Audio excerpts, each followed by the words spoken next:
ਸਤਿ ਸ਼੍ਰੀ ਅਕਾਲ। ਤੁਸੀਂ ਜੁੜੇ ਹੋਏ ਹੋ ਪੰਜਾਬੀ ਰੇਡੀਓ USA ਦੇ ਨਾਲ ਤੇ ਮੈਂ ਹਾਂ ਪ੍ਰਵੀਨ ਸ਼ਰਮਾ ਲੈ ਕੇ ਹਾਜ਼ਰ ਹਾਂ ਪ੍ਰੋਗਰਾਮ ਖਬਰ ਤੇ ਨਜ਼ਰ ਪ੍ਰੋਗਰਾਮ ਦੇ ਵਿੱਚ ਕਈ ਅਹਿਮ ਤੇ ਕਈ ਖਾਸ ਖਬਰਾਂ ਨੂੰ ਲੈ ਕੇ ਚਰਚਾ ਕਰਨ ਦੇ ਲਈ ਜੁੜ ਚੁੱਕੇ ਨੇ ਮਿੰਟੂ ਗੁਰਸਰੀਆ ਜੀ। ਮਿੰਟੂ ਸਤਿ ਸ਼੍ਰੀ ਅਕਾਲ, ਸਵਾਗਤ ਹੈ ਜੀ ਪੰਜਾਬੀ ਰੇਡੀਓ USA ਤੇ। ਜੀ ਸ਼ੁਕਰੀਆ ਸਾਰਿਆਂ ਨੂੰ, ਸਤਿ ਸ੍ਰੀ ਅਕਾਲ ਜੀ। ਅੱਗੇ ਵਧਣ ਤੋਂ ਪਹਿਲਾਂ ਧੰਨਵਾਦ ਕਰਦੇ ਚੱਲੀਏ ਸਪਾਂਸਰਸ ਦਾ, ਜਿਹੜੇ ਜ਼ਰੀਆ ਬਣਦੇ ਨੇ ਇਹਨਾਂ ਪ੍ਰੋਗਰਾਮਾਂ ਨੂੰ ਤੁਹਾਡੇ ਤੱਕ ਪਹੁੰਚਾਉਣ ਦੇ ਲਈ। ਖਾਲਸਾ ਇੰਸ਼ੋਰੈਂਸ ਏਜੰਸੀ ਵਾਲੇ, ਜਿਨ੍ਹਾਂ ਤੋਂ ਤੁਸੀਂ ਹਰ ਤਰੀਕੇ ਦੀ ਇੰਸ਼ੋਰੈਂਸ ਲੈ ਸਕਦੇ ਹੋ। ਇੰਸ਼ੋਰੈਂਸ ਬਾਰੇ ਪਤਾ ਕਰਨ ਦੇ ਲਈ ਇਹਨਾਂ ਦਾ ਨੰਬਰ ਹੈ 468-272-2500। ਇਹ 1992 ਤੋਂ ਲਗਾਤਾਰ ਇੰਸ਼ੋਰੈਂਸ ਬਿਜ਼ਨਸ ਦੇ ਵਿੱਚ ਸ਼ਾਨਦਾਰ ਸੇਵਾਵਾਂ ਦੇ ਰਹੇ ਨੇ ਤੇ ਅਮਰੀਕਾ ਭਰ ਦੇ ਵਿੱਚ ਇੰਸ਼ੋਰੈਂਸ ਕਰਦੇ ਨੇ। ਓਬਾਮਾ ਕੇਅਰ, ਮੈਡੀਕੇਅਰ ਜਾਂ ਫਿਰ ਕਵਰਡ ਕੈਲੀਫੋਰਨੀਆ ਬਾਬਤ ਪਾਲਿਸੀ ਕਰਵਾਉਣ ਦੇ ਲਈ, ਸਲਾਹ ਲੈਣ ਦੇ ਲਈ ਅੱਜ ਹੀ ਕਾਲ ਕਰੋ 468-272-2500 ਤੇ। ਟਰਕੀਅਨ ਇਮੀਗ੍ਰੇਸ਼ਨ ਲਾ ਫਰਮ ਵਾਲੇ ਜੇ ਟਰਕੀਅਨ ਟੌਨੀ ਟਰਕੀਅਨ ਦੇ ਨਾਲ ਤੁਸੀਂ US ਇਮੀਗ੍ਰੇਸ਼ਨ ਬਾਬਤ ਕੋਈ ਵੀ ਸਲਾਹ ਕਰਨੀ ਹੈ, ਕੋਈ ਵੀ ਸਵਾਲ ਪੁੱਛਣਾ ਹੈ ਤੇ ਇਹਨਾਂ ਦਾ ਨੰਬਰ ਹੈ 415-909-0503।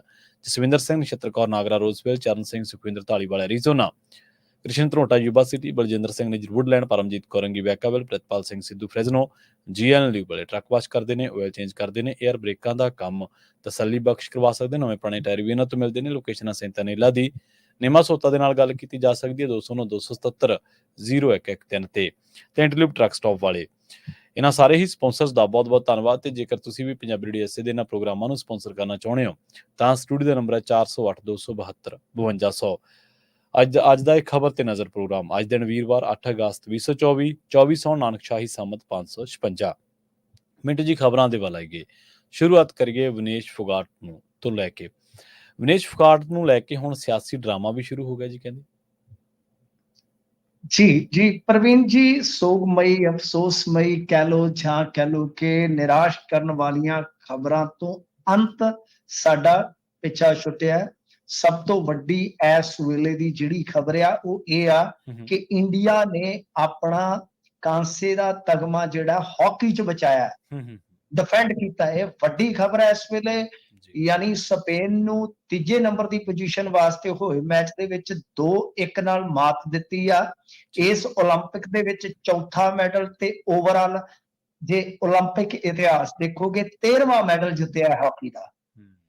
ਤੇ ਸਭ ਤੋਂ ਵੱਡੀ ਗੱਲ ਹੈ ਕਿ 15 ਗੋਲਾਂ ਦੇ ਵਿੱਚੋਂ ਭਾਰਤ ਨੇ ਕੁੱਲ 15 ਗੋਲ ਕੀਤੇ ਆ, ਜਿਹਦੇ ਵਿੱਚੋਂ ਕੱਲੇ 10 ਸਰਪੰਚ ਦੇ ਆ, ਯਾਨੀ ਹਰਮਨਪ੍ਰੀਤ ਸਿੰਘ ਦੇ ਆ। ਇਹ ਇੱਕ ਤਰ੍ਹਾਂ ਨਾਲ ਕਹਿ ਲਓ ਕਿ ਬਹੁਤ ਵੱਡੀ ਅਚੀਵਮੈਂਟ ਹੈ ਕਿ ਭਾਰਤ ਨੇ ਦਹਾਕਿਆਂ ਬਾਅਦ ਕਦੇ ਓਲੰਪਿਕ ਦੇ ਵਿੱਚ ਦੋਹਰਾ ਤਗਮਾ ਜਿੱਤਿਆ, ਮਤਲਬ ਕਿ 2 ਲਗਾਤਾਰ ਓਲੰਪਿਕਸ ਦੇ ਵਿੱਚ। ਸੋ ਇਹ ਹਿਸਟਰੀ ਇੱਕ ਤਰ੍ਹਾਂ ਨਾਲ ਕਹਿ ਲਓ ਕਿ ਜਿਸ ਤਰ੍ਹਾਂ ਅਸੀਂ ਬਣਾਈ ਸੀਗੀ ਕਿ ਲਗਾਤਾਰ ਬੈਕ ਟੂ ਬੈਕ ਗੋਲਡ 28 32, ਤਾਂ ਮਤਲਬ ਕਿ ਇਸ ਤਰ੍ਹਾਂ ਅਸੀਂ ਹੁਣ ਘੱਟੋ ਘੱਟ ਤੀਸਰੇ ਸਥਾਨ ਤੇ ਜਿਹੜੇ ਆ ਪੱਕੇ ਤੌਰ ਤੇ ਅੜ ਗਏ ਆ। ਇਹ ਹਾਕੀ ਵਾਸਤੇ ਅਚੀਵਮੈਂਟ ਹੈ। ਅਲਵਿਦਾ ਸ਼੍ਰੀ ਜੇਸ਼, ਕਹਿ ਲਓ ਕਿ ਦੁਨੀਆ ਦਾ ਬਿਹਤਰੀਨ ਗੋਲਕੀਪਰ ਅੱਜ ਹਾਕੀ ਤੋਂ ਵਿਦਾ ਹੋ ਗਿਆ। ਤੇ ਦੂਸਰੇ ਪਾਸੇ ਜੇ ਗੱਲ ਕਰੀਏ ਤਾਂ ਵਿਨੇਸ਼ ਫੋਗਾਟ ਵੀ ਅੱਜ ਕੁਸ਼ਤੀ ਦੇ ਮੈਚ ਤੋਂ ਵਿਦਾ ਹੋ ਗਈ ਹੈ। ਵਿਨੇਸ਼ ਫੋਗਾਟ ਨੇ ਅੱਜ ਇੰਡੀਅਨ ਸਵੇਰ, ਜਿਹੜੀ ਭਾਰਤ ਦੀ ਸਵੇਰ ਸੀਗੀ, ਉਸ ਵੇਲੇ ਸੰਨਿਆਸ ਦਾ ਐਲਾਨ ਕਰ ਦਿੱਤਾ ਸੀਗਾ ਕਿ ਅਲਵਿਦਾ ਬਾਈ ਕੁਸ਼ਤੀ।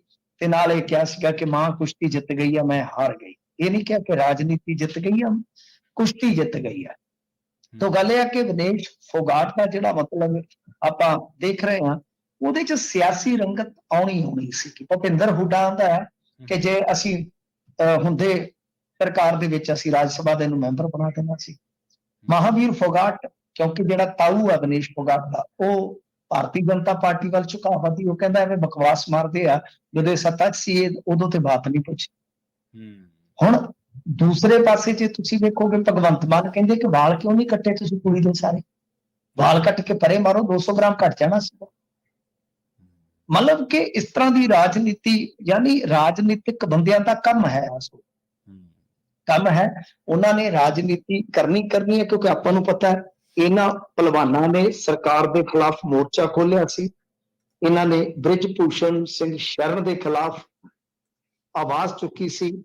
ਆਪਾਂ ਆਖ ਸਕਦੇ ਹਾਂ ਕਿ ਉਸ ਲੜਾਈ ਕਰਕੇ ਜਿੱਥੇ ਇਹਨਾਂ ਦੇ ਖਿਲਾਫ ਬਹੁਤ ਸਾਰੇ ਲੋਕ ਪਹਿਲਾਂ ਤੋਂ ਸੀਗੇ, ਤੇ ਦੂਸਰੇ ਪਾਸੇ ਜੇ ਆਪਾਂ ਵੇਖੀਏ ਤੇ ਅੱਜ ਦੇ ਦੌਰ ਦੇ ਵਿੱਚ ਜਿਹੜੇ ਰਾਜਨੀਤਿਕ ਉਹਨਾਂ ਲੋਕਾਂ ਦੇ ਬਰਖਲਾਫ ਨੇ ਰਾਜਨੀਤੀ ਕਰਦੇ ਆ, ਉਹ ਹੁਣ ਉਸ ਹਿਸਾਬ ਕਿਤਾਬ ਨਾਲ ਚੱਲ ਪਏ। ਗੱਲ ਕੀ ਹੋਣੀ ਚਾਹੀਦੀ? ਦੇਖੋ, ਮੈਂ ਤਕਨੀਕੀ ਤੌਰ ਤੇ ਜਿੰਨਾ ਕੁ ਮੇਰੇ ਪਿੜ ਪੱਲੇ ਸੀ, ਮੈਂ ਕੱਲ ਦੇ ਪ੍ਰੋਗਰਾਮ 'ਚ ਦੱਸਣ ਦਾ ਯਤਨ ਕੀਤਾ ਹਾਲਾਂਕਿ ਫੇਸਬੁੱਕ ਤੇ ਜਾਂ ਆਪੋ ਆਪਣੇ ਓਪੀਨੀਅਨ ਦੇ ਮੁਤਾਬਕ ਹਰ ਇੱਕ ਬੰਦਾ ਸੋਚਣ ਵਾਸਤੇ ਆਜ਼ਾਦ ਹੈ।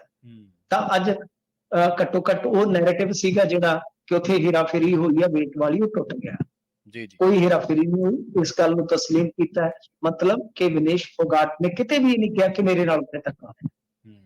ਉਹਨੇ ਮਤਲਬ ਸੰਨਿਆਸ ਦਾ ਐਲਾਨ ਕਰ ਦਿੱਤਾ। ਮਹਾਵੀਰ ਫੋਗਾਟ ਨੇ ਆਖਿਆ ਅਸੀਂ ਕੁੜੀ ਨੂੰ ਸਮਝਾਵਾਂਗੇ, ਹੋ ਸਕਦਾ ਕਿ ਉਹ ਅਗਲੇ ਓਲੰਪਿਕ ਦੇ ਵਿੱਚ ਨਜ਼ਰ ਆਵੇ। ਮੈਂ ਨਹੀਂ ਚਾਹੁੰਦਾ ਕਿ ਅਗਲਾ ਓਲੰਪਿਕ ਵੀ ਖੇਡੇ ਵਿਨਾਸ਼ ਫੋਗਾਟ 29 ਸਾਲ 'ਚ ਆ। ਹੋ ਸਕਦਾ ਕਿ 3-4 ਸਾਲ ਉਹ ਕੁਸ਼ਤੀ ਚਾਲੂ ਰੱਖੇ। ਉਹ ਜਿਸ ਤਰ੍ਹਾਂ ਲੜੀ ਆ, ਉਹ ਇੱਕ ਤਰ੍ਹਾਂ ਨਾਲ ਕਹਿ ਲਓ ਕਿ ਸ਼ਿਵ ਵਾਂਗੂ ਲੜੀ ਆ। ਮੈਂ ਸਲੂਟ ਕਰਦਾ ਉਹਦੀ ਫਾਈਟ ਨੂੰ, ਕਿਉਂਕਿ 53 ਕਿਲੋ 'ਚ ਮੈਂ ਜਿਵੇਂ ਤੁਹਾਨੂੰ ਦੱਸਿਆ ਸੀ ਉਹਦੇ ਵਾਸਤੇ ਰਸਤਾ ਬੰਦ ਸੀ। 57 'ਚ ਉਹ ਪਛੜ ਜਾਣਾ ਸੀ ਉਸਨੂੰ, ਤੇ 50 ਉਸਨੇ ਚੁਣਿਆ ਕਿਉਂਕਿ ਉਹਦਾ ਵਜਨ 55 ਤੋਂ 57 ਦੇ ਦਰਮਿਆਨ 5-7 ਕਿਲੋ weight ਤੋੜ ਕੇ ਸੰਸਾਰ ਚੈਂਪੀਅਨ ਨੂੰ ਹਰਾ ਦੇਣਾ, ਫਾਈਨਲ ਦੇ ਵਿੱਚ ਜਗ੍ਹਾ ਹਾਸਲ ਕਰ ਲੈਣਾ, ਇਹ ਬਹੁਤ ਵੱਡਾ ਸੁਪਨਾ ਸੀ। ਕਿਉਂਕਿ ਉਹਨਾਂ ਦੀ ਘਰ ਦੀ ਕਿੱਲੀ ਇੱਕ ਹੀ ਖਾਲੀ ਸੀ। ਬਾਕੀ ਸਾਰੀਆਂ ਕਿੱਲੀਆਂ ਤੇ ਕਾਮਨਵੈਲਥ, ਏਸ਼ੀਅਨ ਚੈਂਪੀਅਨਸ਼ਿਪ ਦਾ ਜਾਂ ਵਰਲਡ ਰੈਸਲਿੰਗ ਚੈਂਪੀਅਨਸ਼ਿਪ ਦਾ ਸਾਰਿਆਂ ਦਾ ਤਗਮਾ ਉੱਥੇ ਪਿਆ। ਉਹ ਇੱਕ ਕਿੱਲੀ ਖਾਲੀ ਆ ਓਲੰਪਿਕ ਵਾਲੀ, ਉਹ ਖਾਲੀ ਰਹਿ ਗਈ। ਬਦਕਿਸਮਤੀ ਦੀ ਗੱਲ ਹੈ। ਪਰ ਜਿਸ ਤਰ੍ਹਾਂ ਇਹਨਾਂ ਨੇ ਭਰਨ ਦਾ ਯਤਨ ਕੀਤਾ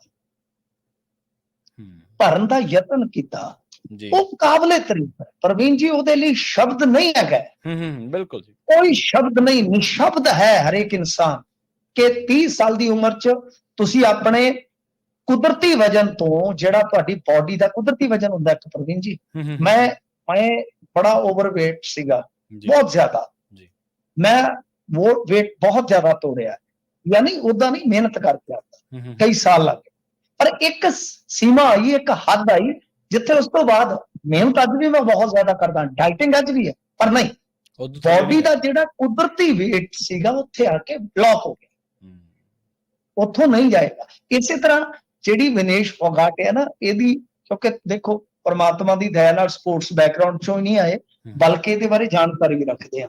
ਜੋ ਤੁਸੀਂ ਵਿਨੇਸ਼ ਫੋਗਾਟ ਦੀ ਬਾਡੀ ਦੇਖੋਗੇ ਨਾ, ਉਹਦੇ ਮਸਲ ਇਹੋ ਜਿਹੇ ਆ ਕਿ ਜੇ ਤੁਸੀਂ ਕਲਪਨਾ ਵੀ ਕਰੋ ਨਾ ਕਿ 50-55 ਕਿਲੋ ਦਾ ਕੋਈ ਮੁੰਡਾ ਇਸ ਤਰ੍ਹਾਂ ਦਾ ਸਰੀਰ ਬਣਾ ਲਏਗਾ, ਬਹੁਤ ਵੱਡੀ ਗੱਲ ਹੈ। ਉਹਦੇ ਮਸਲਾਂ ਦੀ ਜਿਹੜੀ ਕੁਦਰਤੀ ਬਣਤਰ ਹੈ ਨਾ, ਉਹ ਇਸ ਪ੍ਰਕਾਰ ਦੀ ਹੈ। ਤਾਂ ਇਸ ਕਰਕੇ ਯਾਨੀ 55-57 ਤੋਂ weight ਤੋੜ ਕੇ 50 'ਚ ਲਿਆ ਕੇ ਖੇਡਣਾ ਤੇ ਫਿਰ ਸ਼ਾਨਦਾਰ ਪਰਫਾਰਮ ਕਰਨਾ, ਮੈਂ ਤਾਂ ਸਲੂਟ ਕਰਾਂਗਾ। ਤੇ ਦੂਜੀ ਗੱਲ ਆ, ਜੇ ਰਾਜਨੀਤੀ ਕਰਨੀ ਆ, ਇਹਨਾਂ ਨੂੰ ਅਪੀਲ ਆ ਮੇਰੀ ਕਿ ਕੰਮ ਦੇ ਨੁਕਤੇ ਤੇ ਕਰੋ। ਇੱਕ ਤਾਂ ਇਹ ਆ ਕਿ ਜਿਹੜਾ ਕੋਟਾ ਜਿੱਤਦਾ ਪਹਿਲਵਾਨ, ਫਰਜ਼ ਕਰੋ ਅੰਤਿਮ ਪੰਗਾਲ ਜਿੱਤ ਕੇ ਆਈ ਵਰਲਡ ਰੈਸਲਿੰਗ ਚੋਂ, ਤਾਂ ਉਹ ਫਿਕਸ ਕਰੋ ਕਿ ਉਹ ਹੀ ਜਾਊਗੀ। ਉਹ ਜਿੰਨੇ ਕੋਟਾ ਦੇਸ਼ ਲਈ ਕੋਟਾ ਪਾਇਆ, ਤਾਂ ਜਿਹੜਾ ਕੋਟਾ ਹਾਸਲ ਕਰਕੇ ਆਇਆ ਉਹ ਜਾਵੇ, ਬਸ ਦੈਟਸ ਇਟ। ਜੇ ਐਤਕੀ ਨਿਯਮ ਬਣਿਆ ਤਾਂ ਇਹ ਪੱਕਾ ਕਰੋ ਜੀ, ਤੇ ਜਿੰਨੇ ਟ੍ਰਾਇਲ ਲੜਨਾ ਉਹਦੇ ਵਾਸਤੇ ਟ੍ਰਾਇਲ ਖੁੱਲਾ ਰੱਖੋ, ਗੱਲ ਖਤਮ ਹੈ, ਦੈਟਸ ਇਟ। ਉਹ ਚਾਹੇ ਕੋਈ ਵੀ ਹੋਵੇ। ਯਾਨੀ ਇੱਕ ਤੇ ਇਹ ਹੋਣਾ ਚਾਹੀਦਾ। ਦੂਸਰਾ ਹੈ ਕਿ ਇੰਟਰਨੈਸ਼ਨਲੀ ਹੁਣ ਇੰਡੀਆ ਦਾ ਇੱਕ ਰਸੂਖ ਹੈ, ਤਾਂ ਮੇਰੇ ਖਿਆਲ ਦੇ ਨਾਲ ਇਹ ਜਿਹੜਾ weight ਆ, weight ਦੇ ਵਿੱਚ ਕੁਛ ਨਾ ਕੁਛ ਇਦਾਂ ਦਾ ਹੋਣਾ ਚਾਹੀਦਾ ਕਿ ਜਾਂ ਤਾਂ weight ਇੱਕ ਵਾਰੀ ਹੋਵੇ ਜਾਂ ਇੱਕੋ ਦਿਨ ਮੁਕਾਬਲੇ ਜਿਹੜੇ ਖਤਮ ਕਰ ਦਿੱਤੇ ਜਾਣ। ਜੀ ਬਸ, ਕਿਉਂਕਿ ਦੂਜੇ ਦਿਨ, ਜਿਵੇਂ ਮੈਂ ਤੁਹਾਨੂੰ ਦੱਸਿਆ ਕਿ ਸਰੀਰ ਦੀ ਬਣਤਰ ਆਪਣੀ ਇਸ ਪ੍ਰਕਾਰ ਦੀ ਹੁੰਦੀ ਹੈ। ਪ੍ਰਵੀਨ ਜੀ, ਤੁਸੀਂ ਦੇਖੋ ਨਾ ਕਿ ਉਹ ਕਹਿੰਦੇ ਕਿ ਅਸੀਂ ਸਿਰਫ ਤੇ ਸਿਰਫ 3 ਬਾਊਟ ਤੋਂ ਬਾਅਦ, ਜਿਹੜਾ ਡਾਕਟਰ ਹੈ ਪਾਰਦੀਵਾਲਾ, ਜਿਹੜਾ ਬਹੁਤ ਤਗੜਾ ਡਾਕਟਰ ਹੈ ਖੇਡਾਂ ਦੀ ਦੁਨੀਆ 'ਚ, ਉਹ ਕਹਿੰਦਾ ਕਿ ਸਿਰਫ ਪਾਣੀ ਦਿੱਤਾ ਜਿਹੜਾ ਜ਼ਰੂਰੀ ਸੀ, ਜਾਂ ਥੋੜਾ ਮਤਲਬ ਕਿ ਭੋਜਨ ਜਿਹੜਾ ਚਾਹੀਦਾ ਸੀਗਾ 3 ਬਾਊਟ ਦੀ ਫਾਈਟ ਤੋਂ ਬਾਅਦ। ਪਰ ਕੀ ਕਰੀਏ, ਵਜਨ ਗਿਆ ਤਾਂ ਦੀ ਤਾਂ, ਸਾਡੇ ਸਮਝ 'ਚ ਹੀ ਨਹੀਂ ਸੀ ਆ ਰਿਹਾ ਕੀ ਕਰੀਏ। ਸੋ ਇਹ ਚੀਜ਼ ਹੁੰਦੀ ਹੈ ਕਿ ਥੋੜਾ ਸੋਚਣਾ ਪਏਗਾ। ਇੱਕ ਤੇ ਇਹ ਆ ਕਿ ਆ ਕੋਟੇ ਵਾਲਾ ਕੰਮ ਹੈ ਜਿਹੜਾ ਫਿਕਸ ਕੀਤਾ ਜਾਣਾ ਚਾਹੀਦਾ। ਦੂਜਾ, ਸਪੋਰਟਸ ਦੇ ਵਿੱਚੋਂ ਰਾਜਨੀਤੀ ਖਤਮ ਕਰੋ। ਤੇ ਤੀਜਾ, ਮੈਂ ਜਿਵੇਂ ਕਹਿ ਰਿਹਾ ਕਿ ਕੁਝ ਨਾ ਕੁਝ ਇਸ ਤਰ੍ਹਾਂ ਕਰਨਾ ਚਾਹੀਦਾ ਕਿ ਜਿਵੇਂ ਪਹਿਲਾ ਨਿਯਮ ਸੀ, ਇੱਕ ਦਿਨ weight ਹੋਏਗਾ, ਇੱਕ ਦਿਨ ਦੇ ਵਿੱਚ ਹੀ ਫਾਈਟ ਇੱਕ weight ਕੈਟਾਗਰੀ ਦੀ ਮੁਕੰਮਲ ਹੋ ਜਾਵੇ, ਉਹ ਬਿਹਤਰ ਹੈ। ਬਾਕੀ ਰਾਜਨੀਤੀ ਵਾਲਿਆਂ ਨੇ, ਤੁਹਾਨੂੰ ਪਤਾ ਹੀ ਹੈ ਸਰ, ਰਾਜਨੀਤੀ ਕਰਦੇ ਰਹਿਣਾ।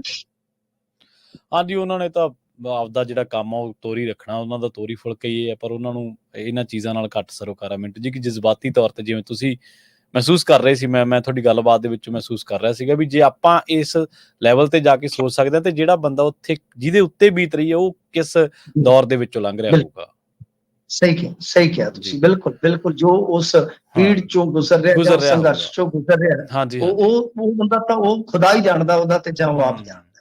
ਹਾਂਜੀ, ਬਾਕੀ ਜਿਹੜੀ ਜਿਵੇਂ ਤੁਸੀਂ ਕਿਹਾ ਨਾ ਮਸਲ ਆ ਜਾਂ ਉਹਨਾਂ ਨੇ ਸਟਰਗਲ ਕੀਤਾ ਜਾਂ ਇੱਕ ਕਿੱਲੀ, ਤਾਂ ਮੈਨੂੰ ਲੱਗਦਾ ਵੀ ਉਹ ਲਾਈਨਾਂ ਮੇਰੇ ਵਾਰ-ਵਾਰ ਦਿਮਾਗ 'ਚ ਘੁੰਮ ਰਹੀਆਂ ਸੀਗੀਆਂ ਵੀ ਜਿੱਤ ਨਾਲੋਂ ਜ਼ਿਆਦਾ ਜਿਹਦੀ ਹਾਰ ਬੋਲਦੀ, ਇੱਥੋਂ ਵਾਲਾ ਕੀ ਆ ਅੰਦਾਜ਼ਾ ਮਿੱਠੀਏ। ਮਤਲਬ ਜਿੱਤ ਨਾਲੋਂ ਜਿਹੜੇ ਬੰਦੇ ਦੀ ਹਾਰ ਵੀ ਜ਼ਿਆਦਾ ਬੋਲਦੀ ਹੈ ਤੇ ਉਹ ਕੋਈ ਆਮ ਇਨਸਾਨ ਨਹੀਂ, ਸਧਾਰਨ ਇਨਸਾਨ ਨਹੀਂ ਹੋਊਗਾ। ਜੀ ਨਹੀਂ, ਹਾਰ ਨਹੀਂ ਨਾ ਹੋਈ, ਹਾਰ ਨਹੀਂ ਹੋਈ ਮੁਕਾਬਲੇ 'ਚ ਹਾਂ ਜੀ, ਮੁਕਾਬਲਾ ਹੀ ਨਹੀਂ ਹੋਇਆ, ਇੱਕ ਅਨਫੋਰਚੂਨੇਟ ਕਹਿ ਸਕਦੇ ਆਪਾਂ ਕਿ ਬਦਕਿਸਮਤੀ ਹੋ ਗਈ। ਅੱਛਾ, ਮੈਂ ਤੁਹਾਨੂੰ ਇੱਕ ਹੋਰ ਦੱਸ ਦਿੰਦਾ ਫੈਕਟ, ਇਹ ਪਹਿਲਾ ਮੌਕਾ ਨਹੀਂ ਜਦੋਂ ਵਿਨੇਸ਼ ਦੇ ਨਾਲ ਏਦਾਂ ਹੋਇਆ। ਅੱਛਾ, ਹੁਣ ਜਿਹੜੇ ਬੰਦੇ ਨੇ ਫੈਕਟ ਚੈੱਕ ਹੀ ਨਹੀਂ ਕਰਨੇ, ਇਹ 48 ਕਿਲੋਗ੍ਰਾਮ ਚ ਸੀਗੀ ਪਹਿਲਾਂ, ਠੀਕ ਹੈ, ਤੇ ਉਸ ਵੇਲੇ ਰੀਓ ਵਾਸਤੇ ਇਹਨੇ ਕੁਆਲੀਫਾਇਰ ਦੌਰ ਖੇਡਣਾ ਸੀਗਾ, ਉਦੋਂ 400 ਗ੍ਰਾਮ ਵੱਧ ਗਿਆ ਸੀ, ਨਹੀਂ ਹੋਇਆ ਸੀਗਾ, ਫਿਰ ਇਹਨੂੰ ਡਿਸਕੁਆਲੀਫਾਈਡ ਕਰ ਦਿੱਤਾ ਗਿਆ। ਫਿਰ ਉਸ ਤੋਂ ਬਾਅਦ ਜਿਹੜਾ ਦੂਸਰਾ ਅਟੈਂਪਟ ਸੀ ਕੁਆਲੀਫਾਈ ਰਾਉਂਡ ਦਾ ਜਿਹੜਾ, ਤਾਂ ਉਹਦੇ ਵਿੱਚ ਫਿਰ ਇਹਨੇ ਕੁਆਲੀਫਾਈ ਕੀਤਾ, ਤਾਂ ਕੁਆਲੀਫਾਈ ਕੀਤਾ ਸੀਗਾ, ਤਾਂ ਉਸ ਤੋਂ ਬਾਅਦ ਜਿਹੜਾ ਰੀਓ ਦੇ ਵਿੱਚ ਸੀ ਇਹਦਾ ਪ੍ਰੀ ਕੁਆਟਰ ਫਾਈਨਲ ਤੱਕ ਸਫ਼ਰ ਰਿਹਾ। ਫਿਰ ਜਿਹੜਾ ਟੋਕੀਓ 올림픽 ਸੀ, ਫਿਰ ਉਹ ਸ਼ਾਇਦ ਮੇਰੇ ਖਿਆਲ ਦੇ ਨਾਲ ਕੁਆਟਰ 'ਚ ਖਤਮ ਹੋ ਗਿਆ ਸੀ, ਜਿੱਥੋਂ ਇਹਨੂੰ ਬੈਨ ਵੀ ਕਰ ਦਿੱਤਾ ਗਿਆ ਸੀ। ਤਗੜੀ ਵਾਪਸੀ ਕੀਤੀ, ਆਪਰੇਸ਼ਨ ਤੋਂ ਬਾਅਦ ਉੱਭਰੀ ਆ ਕੁੜੀ, ਮੈਂ ਤਾਂ ਕਹਿੰਦਾ ਕਿ ਕਮਾਲ ਦਾ ਪ੍ਰਦਰਸ਼ਨ। ਜੀ ਬਿਲਕੁਲ। ਬਾਕੀ ਮਿੰਟੂ ਜੀ, ਇਕੱਲੇ ਖੇਡ ਦੇ ਮੈਦਾਨ ਤੇ ਨਹੀਂ, ਤੁਸੀਂ ਦੇਖੋ ਨਿਆਂ ਲੈਣ ਵਾਲੇ ਮਾਮਲੇ ਦੇ ਵਿੱਚ ਜਿਹੜੀ ਵਧੀਕੀ ਹੋਈ, ਉਸ ਮਾਮਲੇ ਦੇ ਵਿੱਚ ਵੀ ਕਿੱਡੀ ਜੱਦੋਜਹਿਦ ਦੇਖੋ ਤੁਸੀਂ, ਮਾਨਸਿਕ ਤੌਰ ਤੇ ਕਿੰਨੀ ਊਰਜਾਵਾਨ। ਤਦੇ ਤੇ ਮੈਂ ਕਹਿੰਦਾ ਨਾ, ਫਿਰ ਉਹਦੇ ਤੇ ਯਕੀਨ ਕਰੋ, ਯਕੀਨ ਕਰੋ ਕਿ ਜੇ ਉੱਥੇ ਉਹਦੇ ਨਾਲ ਧੱਕਾ ਹੋਇਆ ਉਹ ਬੋਲਦੀ, ਜਾਂ ਤਾਂ ਫਿਰ ਇੱਥੇ ਬੋਲਣ ਵਾਲੀ ਗੱਲ ਜਿਹੜੀ ਹੈ ਨਾ, ਉਹ ਅਸੀਂ ਇੱਥੇ ਵੀ ਉੱਥੇ ਜੇ ਗਲਤ ਠਹਿਰਾ ਰਹੇ ਹਾਂ ਤਾਂ ਫਿਰ ਇੱਥੇ ਵੀ ਸਾਨੂੰ ਉਹ ਲਾਗੂ ਕਰਨੀ ਪਊ। ਜੀ ਬਿਲਕੁਲ। ਤਾਂ ਜੇ ਉਹ ਆਪਾਂ ਕਹਿ ਰਹੇ ਹਾਂ ਕਿ ਉਹ ਬੋਲਣ ਵਾਲੀ ਬਈ ਉਹਦੇ 'ਚ ਬੜੀ ਜ਼ੁਰਤ ਸੀ, ਤੇ ਫਿਰ ਉਸ ਜ਼ੁਰਤ ਤੇ ਇਤਬਾਰ ਵੀ ਕਰੀਦਾ ਹੁੰਦਾ। ਜੇ ਅਸੀਂ ਕਿਸੇ ਨੂੰ ਕਹਿੰਦੇ ਨਾ ਜ਼ੁਰਤ ਮੰਨਦੇ ਆ, ਗੈਰਤ ਮੰਨਦੇ ਆ, ਤਾਂ ਫਿਰ ਉਹਦੇ ਤੇ ਸ਼ੱਕ ਨਹੀਂ ਕਰੀਦਾ।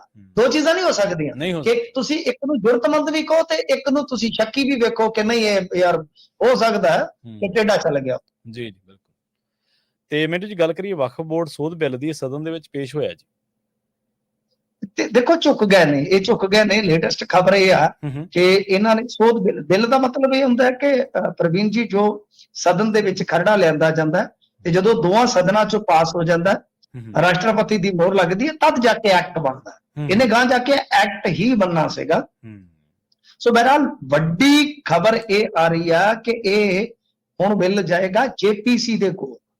ਇਹ ਇੱਕ ਵੱਡੀ ਖਬਰ ਹੈ। JPC ਯਾਨੀ ਜੁਆਇੰਟ ਪਾਰਲੀਮੈਂਟਰੀ ਕਮੇਟੀ ਹੁੰਦੀ ਹੈ ਨਾ ਜਿਹੜੀ, ਉਹਨੇ ਇੱਕ ਤਰ੍ਹਾਂ ਨਾਲ ਕਹਿ ਲਓ ਜਿਵੇਂ ਸਿਲੈਕਟ ਕਮੇਟੀ ਆ ਜਾਂਦੀ, ਇਸ ਤਰ੍ਹਾਂ ਸਦਨ ਦੇ ਵਿੱਚ ਕੁਝ ਕਮੇਟੀਆਂ ਹੁੰਦੀਆਂ ਨੇ ਜਿਨ੍ਹਾਂ ਦਾ ਕੰਮ ਇਹ ਹੁੰਦਾ ਕਿ ਤੁਸੀਂ ਘੋਖ ਕਰੋ ਚੰਗੀ ਤਰ੍ਹਾਂ ਕਿ ਕੀ ਕੀਤਾ ਜਾ ਸਕਦਾ, ਹੋਰ ਕੁਝ ਅਮੈਂਡਮੈਂਟ ਦੀ ਜ਼ਰੂਰਤ ਹੈ ਤਾਂ ਬਈ ਉਹ ਆਪਾਂ ਦੇਖ ਲਈਏ। ਚਰਚਾ ਦੇ ਦੌਰਾਨ ਦੇਖੋ ਹੁਣ ਇਹੀ ਤੇ ਫਰਕ ਹੁੰਦਾ ਨਾ ਜੀ। ਇਸ ਵੇਲੇ ਜੇ ਆਪਾਂ ਦੇਖੀਏ ਤੇ ਆ 20 ਸਾਲਾਂ ਦੀ ਸਭ ਤੋਂ ਸਟਰੋਂਗ ਆਪੋਜੀਸ਼ਨ, ਤਾਂ ਇਹਦਾ ਤੁਹਾਨੂੰ ਨਤੀਜਾ ਦੇਖਣ ਨੂੰ ਮਿਲ ਗਿਆ ਨਾ। ਜੀ ਬਿਲਕੁਲ। ਪਹਿਲੇ ਚੱਕਰ ਚ ਵਕਫ ਬੋਰਡ, ਇਹਦੇ ਤੇ ਆਪਾਂ ਚਲੋ ਟਾਈਮ ਸੀਮਤ ਹੁੰਦਾ ਹੈ, ਕਿਸ ਦਿਨ ਖੁੱਲ ਕੇ ਗੱਲ ਕਰ ਲਾਂਗੇ। ਵਕਫ ਬੋਰਡ ਜਿਹੜਾ ਨਾ, ਇਹ ਬਹੁਤ ਵੱਡਾ ਕਾਨੂੰਨ ਹੈ ਜਿਹਦੇ ਨਾਲ ਮੁਸਲਿਮ ਭਾਈਚਾਰੇ ਦੀ ਜਿਹੜੀ ਪ੍ਰਾਪਰਟੀ ਆ ਉਹਦੀ ਸਾਂਭ ਸੰਭਾਲ ਦਾ ਜਿਹੜਾ ਉਹ ਇੱਕ ਖੁਦ ਮੁਖਤਿਆਰ ਉਹਨਾਂ ਨੂੰ ਅਧਿਕਾਰ ਖੇਤਰ ਹਾਸਲ ਹੈ। ਜੀ ਇਹ ਬਹੁਤ ਜ਼ਬਰਦਸਤ ਖੁਦ ਮੁਖਤਿਆਰੀ ਹੈ।